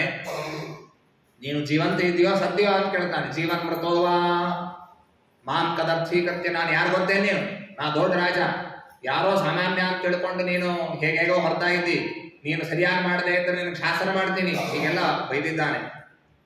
ಆಗ ಒಂದೇ ಬಾರಿ ಬಾಯಿಯನ್ನ ಬಿಡ್ತಾನೆ ಜಡಭರತ. ತ್ವಯೋದಿತಂ ವ್ಯಕ್ತಂ ಅಭಿಪ್ರಲಬ್ಧಂ ಭರ್ತುರ್ ಸಮೇ ಸ್ಯಾದಿ ವಿವೀರ ಭಾರಃ ಗಂತುರ್ ಯದಿ ಸ್ಯಾದ ನಿಗಮ್ಯ ಮಧ್ವ ಪಿಬೇತಿ ಚಾಸೋ ನ ವಿದಾಂ ಪ್ರವಾದಃ. ಹೌದು, ನೀನು ಹೇಳಿದ್ದೆಲ್ಲ ಸತ್ಯ. ನನಗಂದಿಲ್ಲ ನೀನು ಬಹಳ ಲಟ್ಟಿದ್ದಿ ಅಂತ ಹೇಳಿ, ಗೊತ್ತಿಲ್ಲ ನಿನಗೆ. ದಪ್ಪಾಗಿರೋದು ತೆಳಗಾಗಿರೋದು ದೇಹ, ಒಳಗಿರುವ ಜೀವ ಏಕಪ್ರಕಾರನಾಗಿರ್ತಾನೆ. ತಗೊಂಡೇನ್ ಮಾಡ್ತಿ? ಸ್ಥೌಲ್ಯಂ ಕಾರ್ಶ್ಯಂ, ಸ್ಥೂಲತೆ ಕೃಷತೆ ಇದು ಬರೋದೆಲ್ಲ ದೇಹಕ್ಕೆ ಬರ್ತದೆ, ಜೀವನ ಧರ್ಮ ಅಲ್ಲ ಅಂತ ಅನ್ನೋದು ನಿನಗೆ ಗೊತ್ತಿಲ್ಲ. ನಿನಗೆ ನನಗೆ ಭಾರ ಅಂತಂದಿ ನೀನು, ನಾನು ಹೊರುವವನಲ್ಲ, ಒಳಗಿದ್ದು ಅಂತರ್ಯಾಮಿ ಹೊರತಾ, ನನಗೆ ಆ ಚಿಂತೆ ಇಲ್ಲ ಅಂತ ಪರಮಾತ್ಮ ಆ ಜಡಭರತ ಹೇಳ್ತಾನೆ. ಹೀಗೆ ಅನೇಕ ಮಾತುಗಳನ್ನ ಹೇಳ್ತಾನೆ. ಜೀವನ್ಮೃತ ಅಂತ ಹೇಳಿದೆಲ್ಲ ಅದಾಗೋ ದೊಡ್ಡ ಭಾಗ್ಯ. ಜೀವನ್ಮೃತ ಅಂತ ಏನ್ ಗೊತ್ತಿದೆ ನನಗೆ? ಜೀವನ್ಮೃತ ಅಂತಂದ್ರೆ ಜೀವಂತ ಇದ್ರು ಸತ್ತ ಹಾಗೆ ಅಂತ ತಿಳ್ಕೊಂಡಿದ್ದೆ. ಆದ್ರೆ ಜೀವನ್ಮೃತ ಅಂತ ಅಪರೋಕ್ಷ ಜ್ಞಾನಿಗಂತಾರೆ ಅಂತ ಇತ್ಯಾದಿ ಮಾತುಗಳನ್ನು ಹೇಳಿದಾಗ ಆ ಮಾತುಗಳು ಚುಚ್ಚಿತು ರಘುಗಣ ಮಹಾರಾಜನಿಗೆ. ಬಹಳ ಅವನಿಗೆ ಸಂತೋಷವೂ ಆಯಿತು, ಭಯವೂ ಆಯಿತು. ಕಸ್ತಂ ನಿಗೂಢಶ್ಚರಸಿ ದ್ವಿಜಾನಾಂ, ಯಾರು ಸ್ವಾಮಿ ನೀವು ಅಂತಂದ. ನಿಗೂಢರಾಗಿದ್ದೀರಿ, ಬೂದಿ ಮುಚ್ಚಿದ ಕೆಂಡರಾಗಿದ್ದೀರಿ. ನಾಹಂ ವಿಶಂಕೆ ಸ್ವರರಾಜ ವಜ್ರಾನ್ನ ತ್ರಕ್ಷಶೂಲಾನ್ನ ಯಮಸ್ಯ ದಂಡಾತ್ ನಾಗ್ನ್ಯರ್ಕ ಸೋಮಾನಿಲ ವಿಪ್ಲಪಾಸ್ತಾತ್ ಶಂಕೆ ಭೃಶಂ ಬ್ರಹ್ಮ ಕುಲಾವಮಾನಾತ್. ನನಗೆ ಬೇರೆ ಯಾವುದರಿಂದಲೂ ಭಯ ಇಲ್ಲ. ನನಗೆ ಇಂದ್ರದೇವರು ಬಂದು ಹೊಡೆದ್ರೆ ವಜ್ರಾಯುಧದಿಂದ ಹೆದರಿಕೆ ಇಲ್ಲ. ಯಮ ಬಂದು ದಂಡದಿಂದ ಹೊಡೆದ್ರೆ ಹೆದರಿಕೆ ಇಲ್ಲ. ವರುಣ ಬಂದು ತನ್ನ ಪಾಶದಿಂದ ಕಟ್ಟಿ ಒಯ್ದರೆ ನನಗೆ ಹೆದರಿಕೆ ಇಲ್ಲ. ಶಂಖೆ ಭೃಶಂ ಬ್ರಹ್ಮ ಕುಲಾವಮಾನಾತ್, ಬ್ರಾಹ್ಮಣನಿಗೆ ಅವಮಾನದಿಂದ ನಾನು ಹೆದರ್ತೇನೆ. ನೋಡ್ರಿ, ನಮಗೂ ಈ ಭಾವನೆ ಇರಬೇಕು. ಬ್ರಾಹ್ಮಣರ ವಿಷಯದಲ್ಲಿ ಇಷ್ಟು ಪೂಜ್ಯ ಭಾವನೆಯಿಂದ ಹೇಳ್ತಾನೆ. ತನ್ನ ಅಪರಾಧಗಳನ್ನು ಕ್ಷಮ ಮಾಡು ಅಂತ ಹೇಳ್ತಾನೆ. ಈ ಹಿಂದೆ ಹೇಳುವಾಗ ಜಡಭರತ ಹೇಳಿರ್ತಾನೆ, ಎಲ್ಲಿ ರಾಜ ನೀನು, ನಾ ದೊಡ್ಡ ರಾಜ ಅಂತ ಹೇಳ್ತಿ, ಈ ನಿತ್ಯವಾಗಿ ರಾಜ ಇರ್ತೀಯ ನೀನು, ಕೆಲವು ವರ್ಷ ಇರ್ತೀಯ ಅಷ್ಟೇ, ಎಲ್ಲಿ ರಾಜ ಹೋಗು ಅಂತ ಬೈದಿರ್ತಾನೆ. ಆ ಎಲ್ಲ ಮಾತುಗಳಿಗೆ ಬಹಳ ನೊಂದು ಈ ಮಾತನ್ನ ಕೇಳ್ತಾನೆ. ಆಗ ಬಹಳ ವಿಸ್ತಾರವಾಗಿ ಜಡಭರತ ರಘುಗಣ ಮಹಾರಾಜನಿಗೆ ಉಪದೇಶವನ್ನು ಮಾಡುತ್ತಾನೆ. ತತ್ವಗಳ ಉಪದೇಶವನ್ನ, ಯಾವ ರೀತಿಯಾಗಿ ಜೀವನ ಪಾರತಂತ್ರ್ಯ, ಪರಮಾತ್ಮನ ಸ್ವಾತಂತ್ರ್ಯ, ಇದರ ಬಗ್ಗೆ ಎಲ್ಲ ವಿಶೇಷವಾದಂತಹ ವಿವೇಕವನ್ನ ಕೊಡ್ತಾನೆ. ಆಮೇಲೆ ಸಂಸಾರದಲ್ಲಿ ಕಷ್ಟಗಳು ಹೇಗಿರ್ತದೆ, ಸಂಸಾರ ಇರೋದು ಹೇಗಿರ್ತದೆ ಇತ್ಯಾದಿ ಮಾತುಗಳನ್ನೆಲ್ಲ ವಿಶೇಷವಾಗಿ ತಿಳಿಸಿಕೊಟ್ಟಿದ್ದಾನೆ. ಹೀಗೆ ಅವನ ಉದ್ಧಾರವನ್ನ, ರಘುಗಣ ಮಹಾರಾಜನ ಉದ್ಧಾರವನ್ನು ಮಾಡಿದ್ದಾನೆ ಅಂತನ್ನುವ ಕಥಾಭಾಗವನ್ನು ತಿಳಿಸಿಕೊಡ್ತಾರೆ. ಮುಂದೆ ಹೇಳುವಾಗ ಆ ಖಗೋಲ ಭೂಗೋಳಗಳ ವರ್ಣನೆ, ಸಪ್ತದ್ವೀಪಗಳು ಸಪ್ತಸಾಗರಗಳೆಷ್ಟಿದೆ, ಯಾವ್ಯಾವ ದ್ವೀಪಗಳಲ್ಲಿ ಯಾವ್ಯಾವ ಭಗವದ್ರೂಪದ ಚಿಂತನೆಯನ್ನು ಮಾಡ್ತಾರೆ, ಯಾವ್ಯಾವ ದೇವತೆಗಳಿರ್ತಾರೆ ಇತ್ಯಾದಿಗಳನ್ನೆಲ್ಲ ವಿಸ್ತಾರವಾಗಿ ಹೇಳಿದ್ದಾರೆ. ಈ ಕ್ರಮವಾಗಿ 7 ಸಪ್ತದ್ವೀಪಗಳು ಸಪ್ತಸಾಗರಗಳ ಬಗ್ಗೆ ನಾವು ಕೇಳಿದ್ದೇವೆ. ಅದರ ಕ್ರಮ ಇದ್ದದ್ದು ಏನು ಅಂದ್ರೆ 1,00,000 ಯೋಜನ, 2, 4, 8, 16, 32, 64 ಈ ರೀತಿಯಾಗಿ ಅಷ್ಟಷ್ಟು ಲಕ್ಷ ಯೋಜನ ಇರುವಂತಹದ್ದು. ಇಲಾವೃತ ಖಂಡದಲ್ಲಿ ಉಮಾಮಹೇಶ್ವರರ ಸನ್ನಿಧಾನ ಇರ್ತದೆ. ಅಲ್ಲಿ ಶೇಷಾಂತರ್ಯಾಮಿಯಾದ ಸಂಕರ್ಷಣದ ಪೂಜೆಯನ್ನು ಮಾಡ್ತಾರೆ. ಭದ್ರಾಶ್ರಯ ಎಂಬಂತಹ ಖಂಡದಲ್ಲಿ ಭದ್ರಾಶ್ರಯ ಎಂಬ ದೇವತೆಗಳೇ ಇದ್ದು ಹಯಗ್ರೀವ ರೂಪಿಯ ಪರಮಾತ್ಮನ ಆರಾಧನೆಯನ್ನು ಮಾಡುತ್ತಾರೆ. ಹರಿವರ್ಷದಲ್ಲಿ ಪ್ರಹ್ಲಾದರಾಜರು ನರಸಿಂಹದೇವರ ಆರಾಧನೆಯನ್ನ, ಕೇತುಮಾಲದಲ್ಲಿ ರತಿಕಾಮರ ಇದ್ದುಕೊಂಡು ಪ್ರದ್ಯುಮ್ನನ ಆರಾಧನೆಯನ್ನು ಮಾಡ್ತಾರೆ. ರಮ್ಯಕದಲ್ಲಿ ವೈವಸ್ವತಮನು ಮತ್ಸ್ಯರೂಪಿ ಪರಮಾತ್ಮನ ಆರಾಧನೆಯನ್ನು ಮಾಡ್ತಾನೆ. ಹಿರಣ್ಯಕದಲ್ಲಿ ಯಮದೇವರು ಕೂರ್ಮರೂಪಿಯಾದ ಪರಮಾತ್ಮನ ಆರಾಧನೆಯನ್ನ, ಉತ್ತರ ಕುರುವಿನಲ್ಲಿ ಭೂದೇವಿ ಇದ್ದುಕೊಂಡು ವರಾಹದೇವರ ಆರಾಧನೆಯನ್ನು ಅವಳು ಮಾಡ್ತಾ ಇದ್ದಾಳೆ. ಕಿಂಪುರುಷದಲ್ಲಿ ಹನುಮಂತ ದೇವರು ರಾಮದೇವರ ಭಜನೆಯನ್ನ ಅವರು ಮಾಡ್ತಾ ಇರ್ತಾರೆ. ಭರತಖಂಡದಲ್ಲಿ ನಾರದ ಋಷಿಗಳು ಈ ಬದರಿಯಲ್ಲಿ ಇರುವಂತಹ ನರನಾರಾಯಣರ ಆರಾಧನೆಯನ್ನು ವಿಶೇಷವಾಗಿ ಅವರು ಮಾಡುತ್ತಾರೆ ಎಂಬುದಾಗಿ ತಿಳಿಸಿಕೊಡ್ತಾರೆ. ಈ ಭೂಗೋಳದ ವರ್ಣನೆಯಲ್ಲೇನೆ